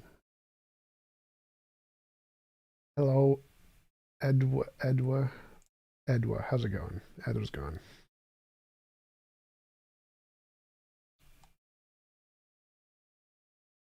Chance, how's it going? It's going great. How are you today, man? Pretty good. Very sleepy. Thank you for the super chat, Cosmic. I love it when you let them talk a lot in the course challenge, then more and more until they lost. Yeah, I'm doing pretty good. Very sleepy because I woke up early for this. Yeah, plus, it's like a cloudy ass day here, so Yeah. I'm sleepy as hell too. Where are you? I think it's cloudy here, Minnesota. I'm in Wisconsin. I'm actually a couple of like an hour east of you. Oh wow. Just come down and get some coffee sometime and not make me drive. Oh, fuck yeah. No, I'd rather go to Minneapolis than you come to the middle of the swamp. Go to those cornfields. Like... Exactly. Yeah, no, without a doubt. I've actually been pretty interested in you starting this atheist church stuff, and it's kind of got the ideas flowing on like a community center, at least in the big city, Milwaukee here. Yeah, that'd be awesome. So I'm trying to set it up in multiple cities. So the goal, I'm still like trying to figure out what the best way to file the taxes is, because taxes take like 9 months to file and you have to do like a lot of work. Been thinking about getting professional help with it, but it's like $5,000 to do that. And it's going to be a struggle to do like a lot of it. So I'm still trying to figure that out. But yeah, I definitely want to do that. That's my main goal in life right now. Yeah, I think it's a huge community help. I think it's something that's definitely needed. Yeah, for sure. And I'd love to do like community housing, get housing for the atheist church people so we can like decrease the cost of living. That would be the best part. And then have like a community center would be awesome where you could play basketball, host debates, and do lectures and things. That would be cool. Oh yeah. Yeah, no, I'm all about that life, and it's kind of got the ideas turning down here. So I was gonna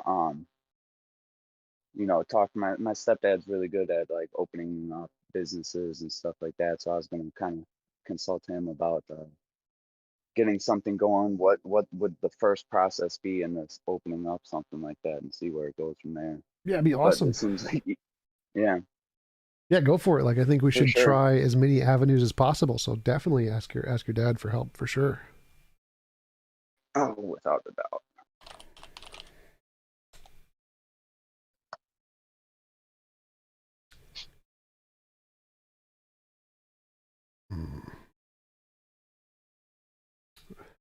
How many people online today?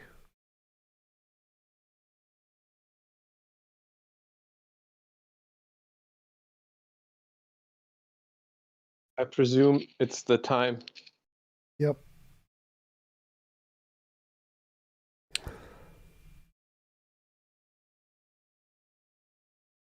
Would I ever go on the Atheist Experience as a co-host? Sure. Angels from Africa asks. I would do that. Like I have no problem with Matt or anybody else. I think that they're wrong on their social justice stuff, but I don't have any problem with them personally.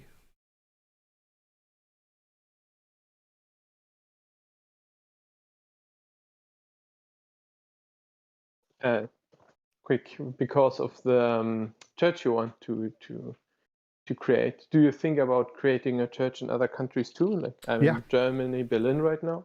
Yes, I would like to create a global church thing where it's kind of like expands into all the different countries, different states. I'd like to make it a global thing if possible. Do you have a name for it? Atheist Church, pretty much. That's what I got. I don't know. Maybe that could be taken in some countries. Maybe. Yeah, maybe. Maybe something more creative. I don't know. The Church of the Chair. Oh yes, maybe the churches. Yeah, all hail the chair. Church of the Chair's good. I like that.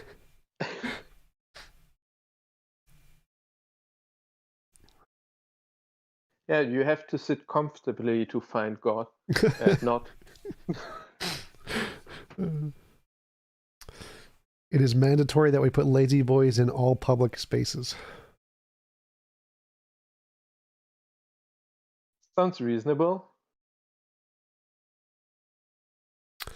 Tim West, would they let you on the show given the history? I doubt it. I don't think Matt would let me on the show because he doesn't like my anti-social justice stances.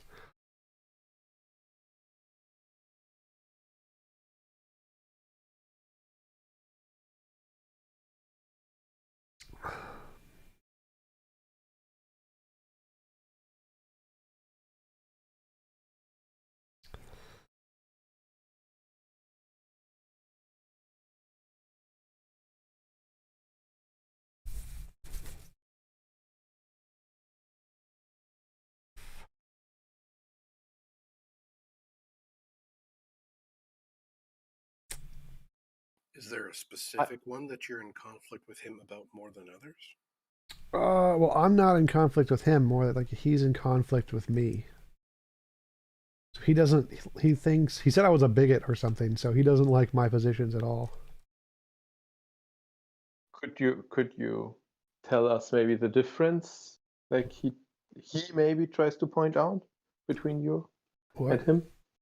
Well, I don't know. He's never like talked about specifically, but like I've done debates against like this. Is saying trans women are not women always transphobic? I did that debate. I did the super straight debate. I did the all lives matter debate. And so he's super SJWE, so he doesn't like that. I don't think he's never brought up any arguments or anything against my position. Maybe you guys should debate it if he's up to it. I don't know. Maybe. The problem is you both want to be paid, so like a third party has to pay. Yes. I don't think he would. I don't think that's like those sort of positions are something that he just draws a line on and wouldn't debate. Do you know what I mean? Like, no, so Don, whether it's considered right or wrong. Well, Don Fullman offered to pay him, and he agreed to it, but me and Don couldn't come to agreement on where we should do it because I want to do it on my channel. So he agreed to it. Fair enough. What? Why not just do it on modern day debate? Because social justice debates are really, really hard. So like I get a lot of kickback against social justice debates. I get a lot of hate mail. And so it's not worth it for me to do it on a different channel other than mine.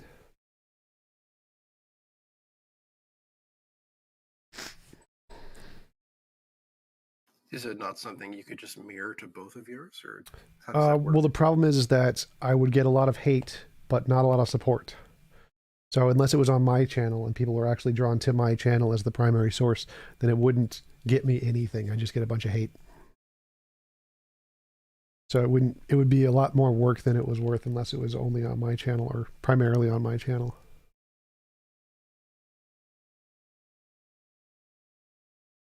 Yeah, I'll confess ignorance. I have no idea how any of that works.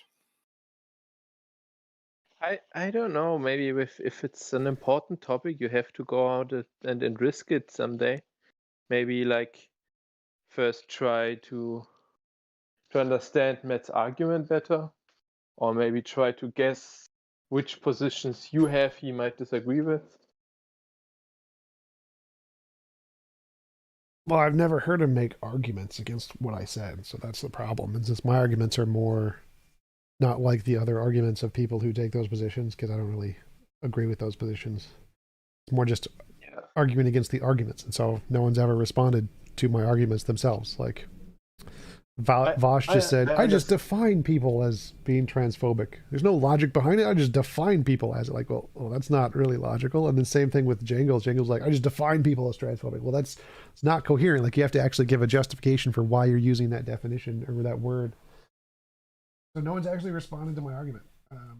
Is the problem.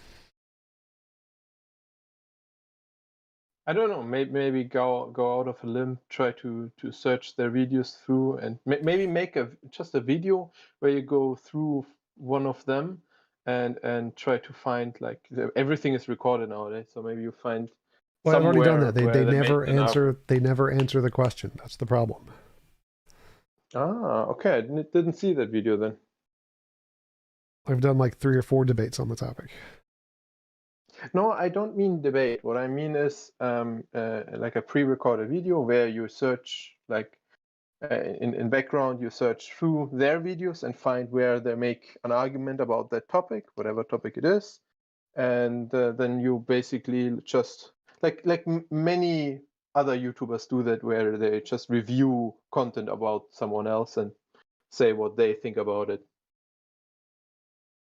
I've done a few of those on the Discord review things. The vid you want debunked, I think is what it's titled. Vid you want debunked. Oh, okay. But again, they just don't answer any of the questions I'm asking. That's the problem, is that my arguments are pretty unique, even on the theistic ones. So going through other people's videos, they never answer the questions I'm asking. That's the problem.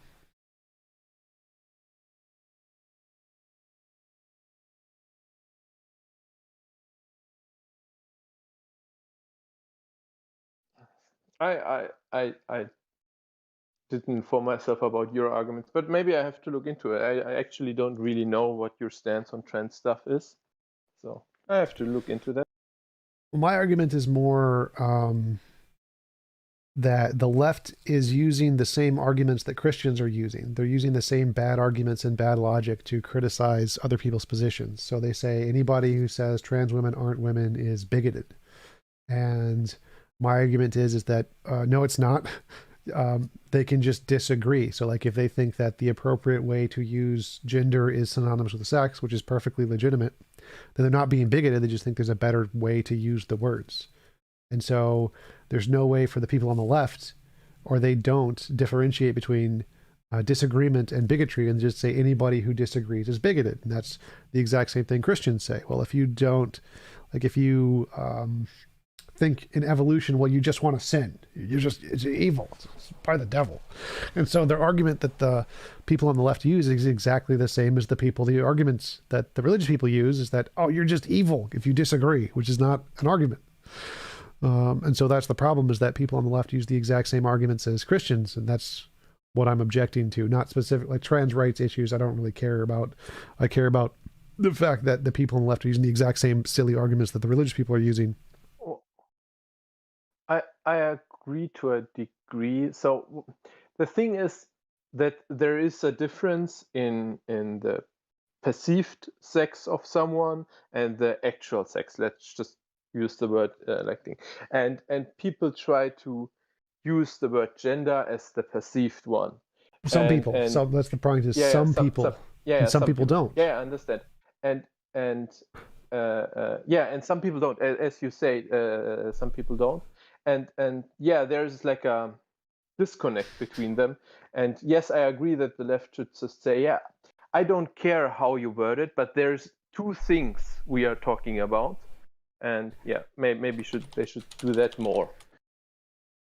So like some people bring up the criticism of, oh, well, you can just make up a word like, say, humans are only white. And so if you're not white, you're not a human. That was Udolf put that in the chat. That's not analogous. So like sex and gender, the vast majority of humans have been using sex and gender to mean synonymous for like the vast majority of human species. So it's not a bigoted, made up definition to be bigoted. It's just the way the word has been used in most cultures. So if people are in the cultures where it's used in that way, it is in no way bigoted. It's just the way they were brought up using the words, how they find utility of the words in their culture. And so it's a false analogy to try and compare that to a word that's literally been invented specifically to be bigoted. So, but to be fair, the many people you discuss it with, even if you are like, if you don't phrase it perfectly, they won't acknowledge that there are two things. And like even if you have like a normal lefty debate where one says where one says there are two things and the other says gender and sex are the same. The one who says gender and sex are the same, they also don't acknowledge that, yes, okay, for me, gender and sex means the same, but I understand that you mean that there are two things. And so it goes both ways.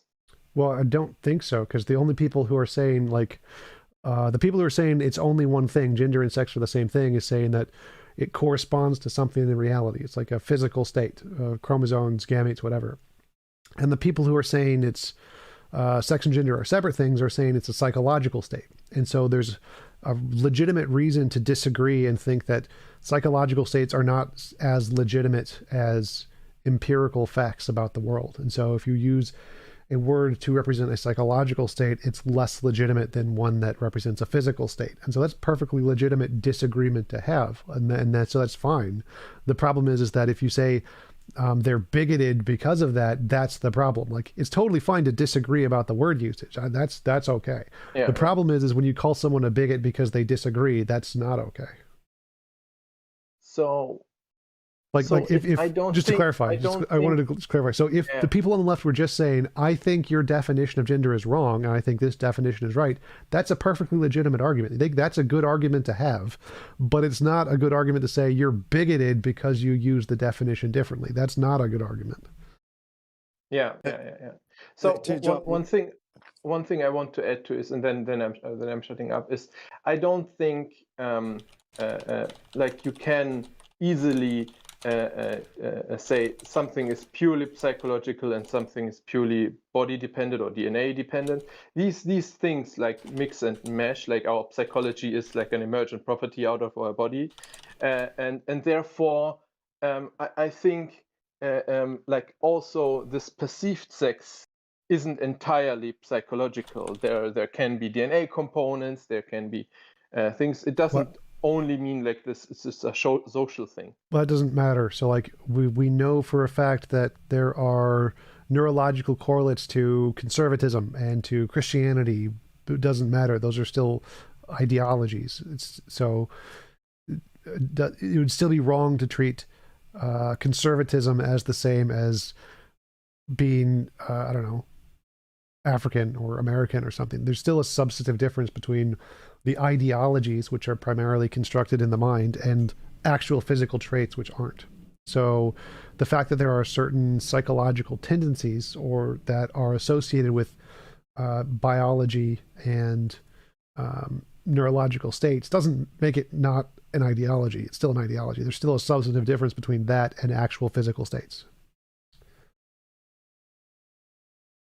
I don't know. I know a few trans people, and it isn't like they just like, it isn't like they were brought up or like their environment pushed them into being the other gender. They have like a deep urge in them that something is wrong. It isn't.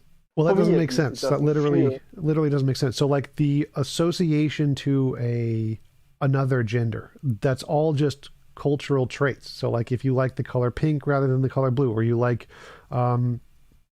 being more compassionate, if you associate with the traits that are associated with another gender, that's pretty much all sociology. Like there's not like an objective womanness biology that is in your brain. Like that's not a thing. What transness is associating with the cultural tendencies of the other gender, which are cultural tendencies. Or not, right? It goes both ways. What? You mean like you've not associating got, like, with the cultural opinions? Tendencies? You've got historical opinions of what male and female are, and then you've got those opinions changing over time. Right. So you've got some people that identify with them and some that don't. Yes. But the point here is that English dandies back in the 1800s, leather, thigh-high boots, tights, frills, lace, makeup, wigs, powdered. Yeah. The point is that those what you associate with is a cultural thing, and so the fact that someone is trans and they associate with the cultural things that are synonymous with a particular sex has nothing to do with biology. It's not like they biologically are designed to like pink rather than blue. That's just no. It's the fact that culturally they identify with the things that are associated in our culture with the opposite sex, which is fine, but that's not a biological thing. Like obviously they're biologically wired differently, but it's not that they're biologically wired to like pink. Yeah, I think it's more a pushback against the fact that genders have largely been like a societal construct, and they're basically saying, I don't accept your description and I will insert one of my own. Well, also another thing too, the term dandy is only quote unquote seen as pejorative in our day. Had you been called a dandy back in the time when it was used, it would have been synonymous with Male. single or male or Yeah, an available, aristocratic, right? high-class male. Yeah. Hey, TJump, I got a question. Sure. So there's been a kind of a running joke since the pandemic about specifically white males pretending to identify as a vaccinated black female, right? Haven't heard that one. You've never heard that one. So I've heard funny, the pretending to be like a black female midget Muslim or something. That one I've heard. Right. So since the pandemic, it's kind of I identify as vaccinated.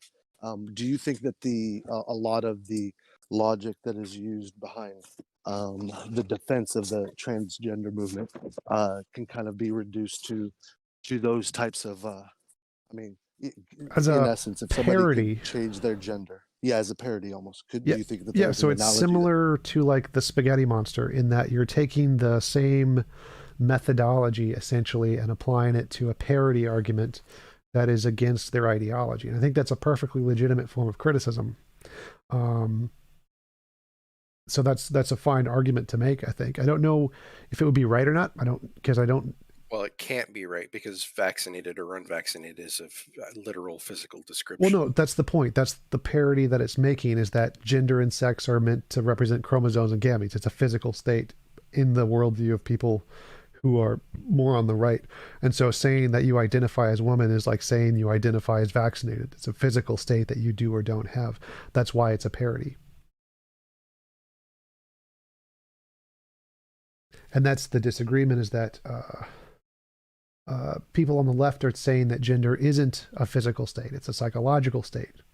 And so they're changing what was typically no, it's not. It's just saying that they find that this usage of the word is more accurate. This usage has been more taught in their societies.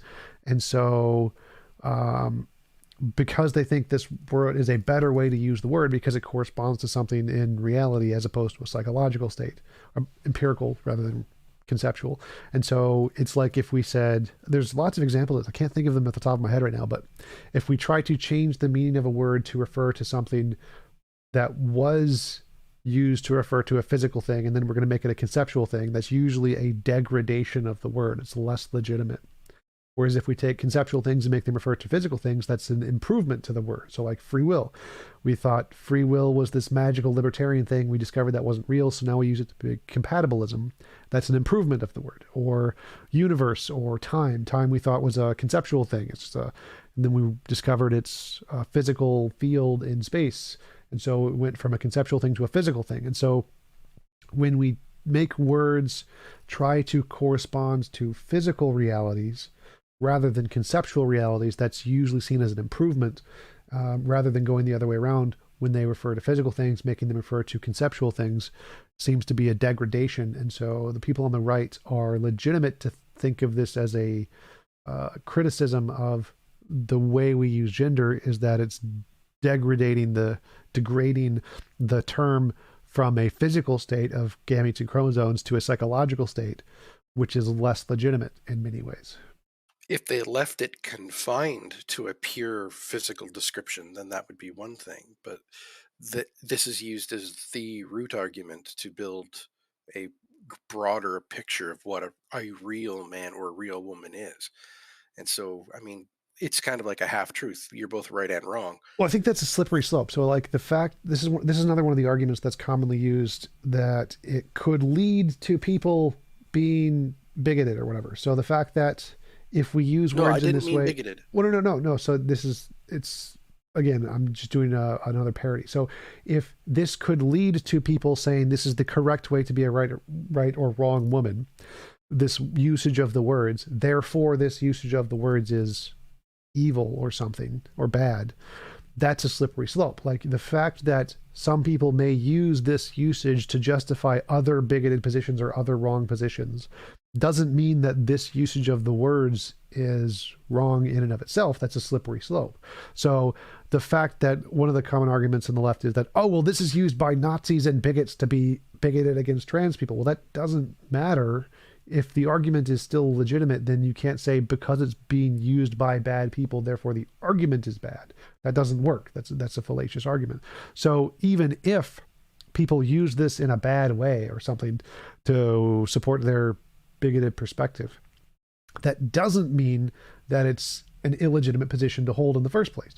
It's still completely legitimate to say, no, I think that gender and sex refer to physical states of gametes and chromosomes. And I think that's a more legitimate usage than psychological states.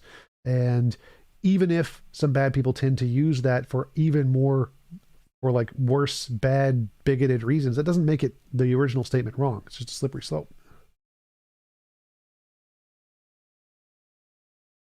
That's the same thing that Christians do. They say that we can't teach evolution in schools because that'll lead people away from God. Like, that doesn't matter. That doesn't mean it's wrong. Like, the fact that some bad people will use it doesn't mean it's wrong. Or the communists were atheists, therefore atheism is bad. Like, the fact that China and Russia used atheism as a part of their ideology doesn't mean atheism is the source of all of the murders. It's just a slippery slope. The fallacy, right? Yep.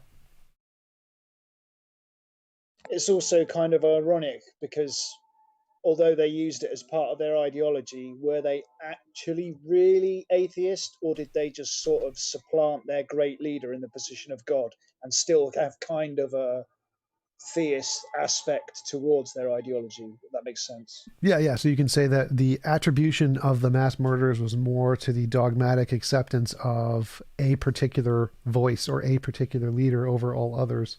And that is synonymous with religion in that it accepts a particular voice over all others. And that acceptance of dogma is the cause, which is a religious trait rather than simply the ideology of atheism.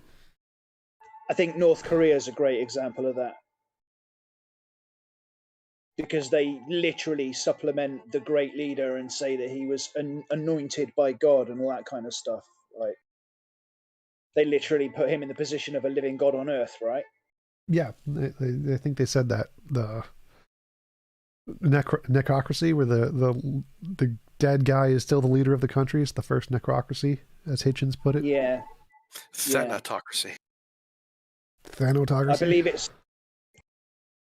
Yeah, it was one of the terms he coined was a thanatocracy. Like Thanos from Marvel. Yeah, well, death. Thanos, death. I think the Khmer Rouge in Cambodia as well. They. Yes, that is another good to example. point to as atheists, but they clearly stated that they were anointed by God. So how can they have been atheists? It doesn't make any sense, right? Yep. And then again, you've got that weird issue that goes back and forth between people who view any rejection of any god as an atheistic position, but it doesn't exclude you from having a belief in a god. Just it becomes claim specific. That's where that meme about 4,200, gods, and I disbelieve them all. You disbelieve. Yeah, that actually goes to the origin of the word atheism. The Romans convicted Christians of being atheists because atheism was simply a rejection of the Roman gods or tithing to the Roman gods. So it doesn't. If you think historically, it does seem to be like an academic usage was common then, because the standard go-to was that you did believe in some sort of god. You just didn't perhaps believe in mine. Yeah, more or less. Christian Prince Ears, how do you explain the argument that consciousness exists only in humans? That confuses me. Yeah, I think that's more just human exceptionalism, the speciesism. There's no foundation in biology to think that only humans have consciousness. We think that all mammals do pretty much. It's kind of an easy one to address too, because you just get them to nail down what they define as consciousness. And then you're probably going to find that quality exists in other species. So well, usually they just special plead for like things that only humans can do. Like, oh, we can only introspect and do logic and math and stuff. Animals can't do that. Couldn't an argument be made that among humans that perhaps we're the only ones who are conscious that we are conscious? but even that's dispute or debatable because we Well, can't it's refuted verify because, whether or not another species is aware of their own awareness. well, Yeah. yeah, there are tests that we do to determine whether a species knows can recognize themselves, sort of thing. Well, that's different. So, like, essentially, people make the argument that higher order associations of consciousness are the only thing that counts as consciousness, which is silly. It's like clearly the fact that we can do higher order analysis of relationships between how our consciousness exists is a kind of consciousness, but it's not the only kind. Like, obviously, babies still have consciousness. They can't do that. But so it doesn't. It's very silly to think that the higher order relations in consciousness are really the only kind of consciousness. Yeah, because infants don't even recognize or differentiate themselves from their environment till about 18 months. And arguments could be made that really intelligent species like dolphins or perhaps primates are aware of their own awareness. But I thought object I think permanence was more around 6 months. Well, those are different things. So object permanence and seeing other people as being there and seeing yourself as being there are separate things. So like the thing he's talking about is recognizing yourself in a mirror, essentially recognizing your own consciousness. Okay. And then Yeah, because I was recognizing talking about what Piaget was mentioning about his whole organic epistemology and how babies learn the idea that they don't really possess the idea of the concept of reality, anything existing if they're not looking at it. the They peekaboo don't have that. peekaboo thing, yeah. Yeah. So they literally can't form a belief because they don't have a map of reality yet. They only have a map of meaning. They don't have one of the external world. They don't think that exists. So if you want to have a belief, it's like, I wouldn't say that. I think they still grant the external world exists. They just don't understand that it's still there when they're not looking at it.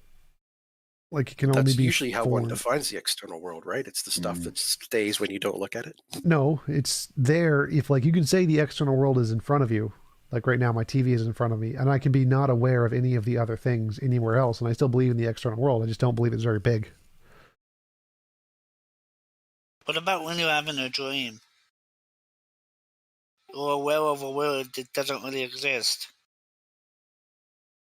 It exists conceptually. That's one of the valid definitions of exist, is something existing with objective being. I don't know what you mean. Well, So what about dreams? Objective would mean to exist independent of the mind. Yeah. So I mean, like even if you're dreaming, you can think it's the external world. So, like, if you're in a dream and you see, I don't know, a unicorn and you think it's the external world, you still believe in the external world, even if it's not what you're seeing. Well, people still say that dreams and ideas exist. They just exist in the mind, right? Well, the question is do you believe in the external world? And you can be in a dream where you see a unicorn, which isn't the external world, but you can still believe it's the external world. So it's still in objective reality because it's a part of your mind, but it's not a part of the external world. Interesting. I've always delineated them slightly differently. Like mental constructs were things that had objective being because they were of the mind. And then there was objective reality, which was stuff not of the mind. And so if you look up the definition of exists, that's why it says something that has objective being or reality. Well, I'd say objective reality is everything, including all of your thoughts. Those exist in objective reality, but it's subjective in that it doesn't exist independent of your mind. It's not objective, but it's a part of objective reality.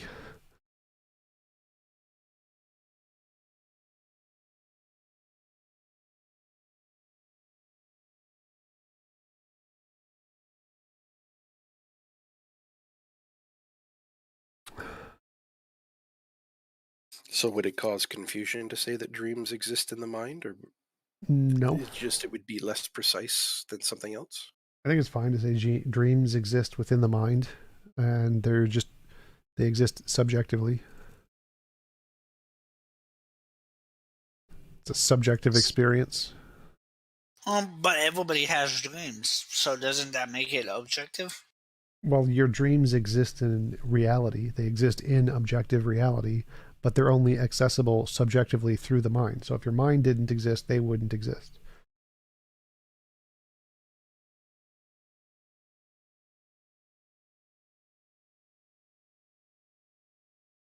You should ask a theist sometime, TJump, if God dreams, because technically, to them, it's a mind. It depends So, which god. So, like in I Hinduism, the Brahmin does dream. So, literally, the yugas and the Kali yugas are the states of the god Brahmin being awake and asleep. So, yes, in Hinduism, this is all God's dream.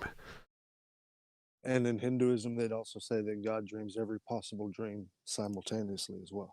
If you get into the non-dualist Advaita Vedanta traditions and whatnot. Doesn't one of them say that if God ever woke up, we would disappear? Yes, that's the same one. They all say that, yeah. Tim West, does language exist in reality? Yes. Do abstract objects exist in reality? No. Language is a concept in the minds. Concepts in the minds exist in reality. Abstract objects are references to what the words mean, which don't exist in reality. Those are just things we made up. Yeah, which is the main argument against stuff like Platonism and universals, right? These are constructs of the mind. They don't exist independently. Yeah, I think the main argument against Platonism is that it's how do Platonic objects interact with the world we see around us, and there's no way to explain that.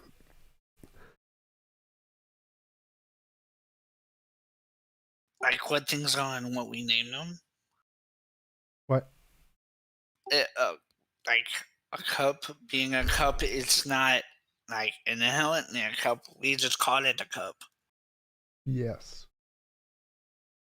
Yeah, there's no inherent definitions. But abstracts are usually like squares, circles, shapes.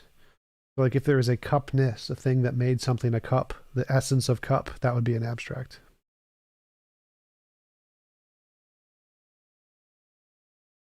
Stinblin. Do you argue for atheism because your side, Soros, Illuminati, etc., pays better? I wish. Theism pays way better than atheism. Like if you want to be a theist on YouTube, you'll make a lot more money than being an atheist on YouTube.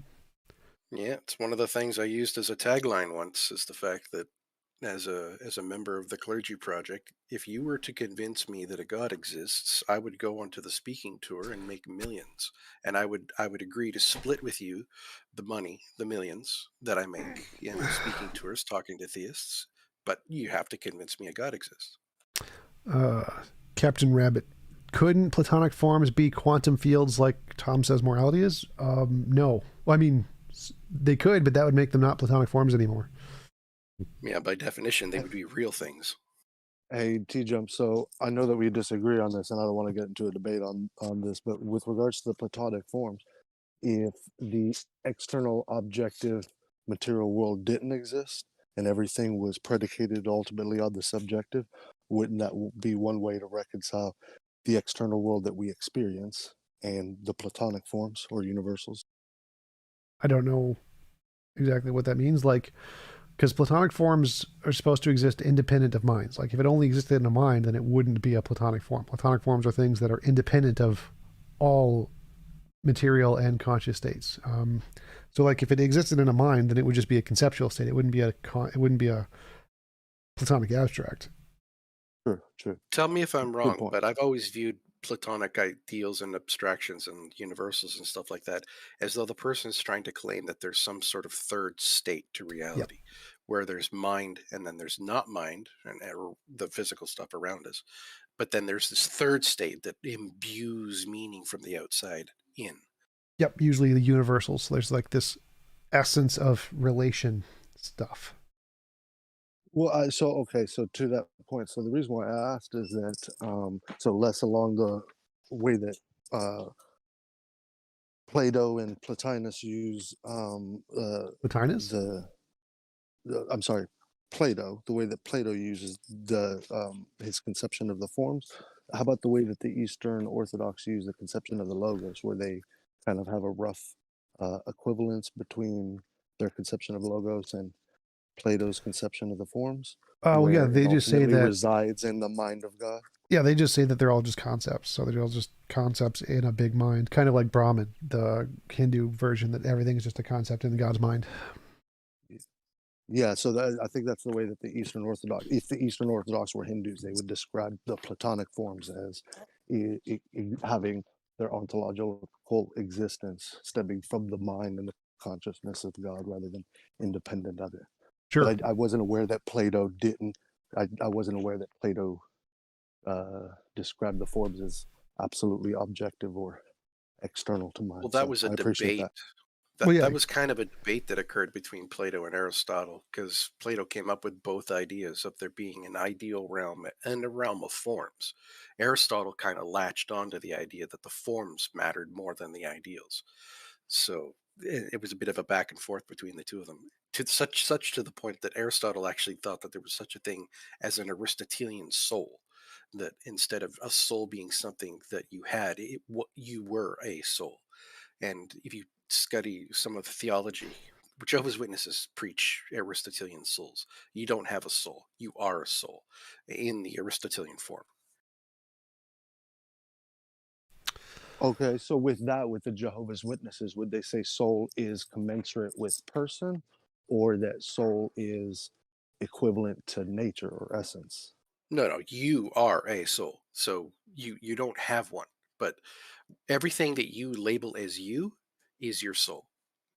Yeah, but the Jehovah's Witnesses actually have a really clear delineation between nature and person. Do you know where they would ontologically root I don't soul? know what you mean by nature and person. There's I mind and have non-mind. no Okay. idea what All right, the thanks. Jehovah's Witnesses believe, actually, so I would have no way to actually answer that question.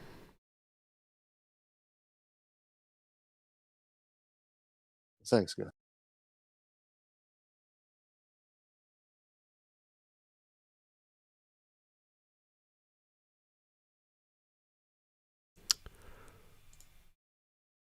All right. Anybody got anything else interesting to say? I sort of have a question. How can you have a sort of question? Is it like, I don't know if you, is it like half a question that's like without a question mark? It's kind of a question that that I haven't really thought about in detail, so that's why it's a sort of a question. Ah.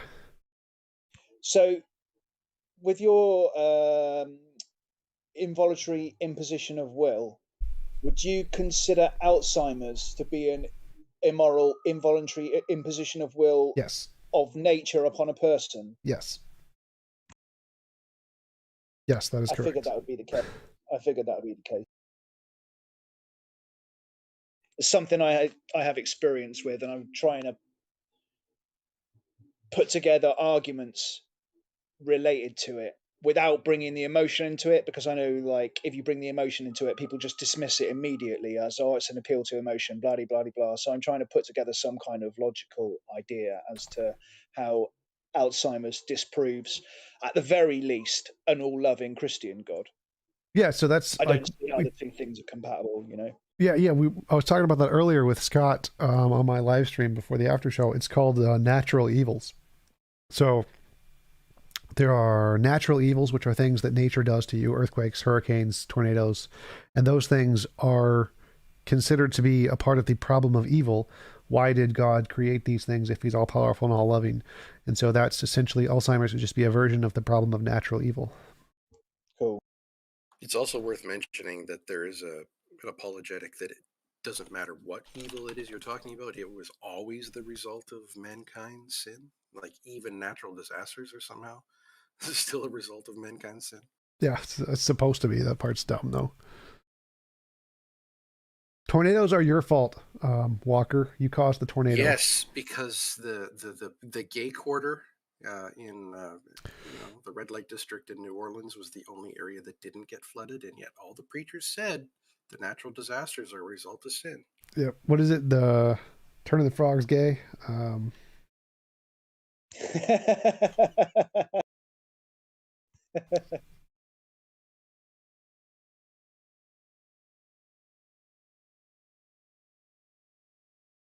I believe it was Alex Jones, right? Yeah. Yeah, it was totally Alex. I forget what was it? What is it that's turning the frogs gay? The water, the chemtrails or something? Yeah, some Fluoride or something. yeah. Personally, I Something- think it was Alex You're on Jones there. that turned the frogs gay. Take that, Alex.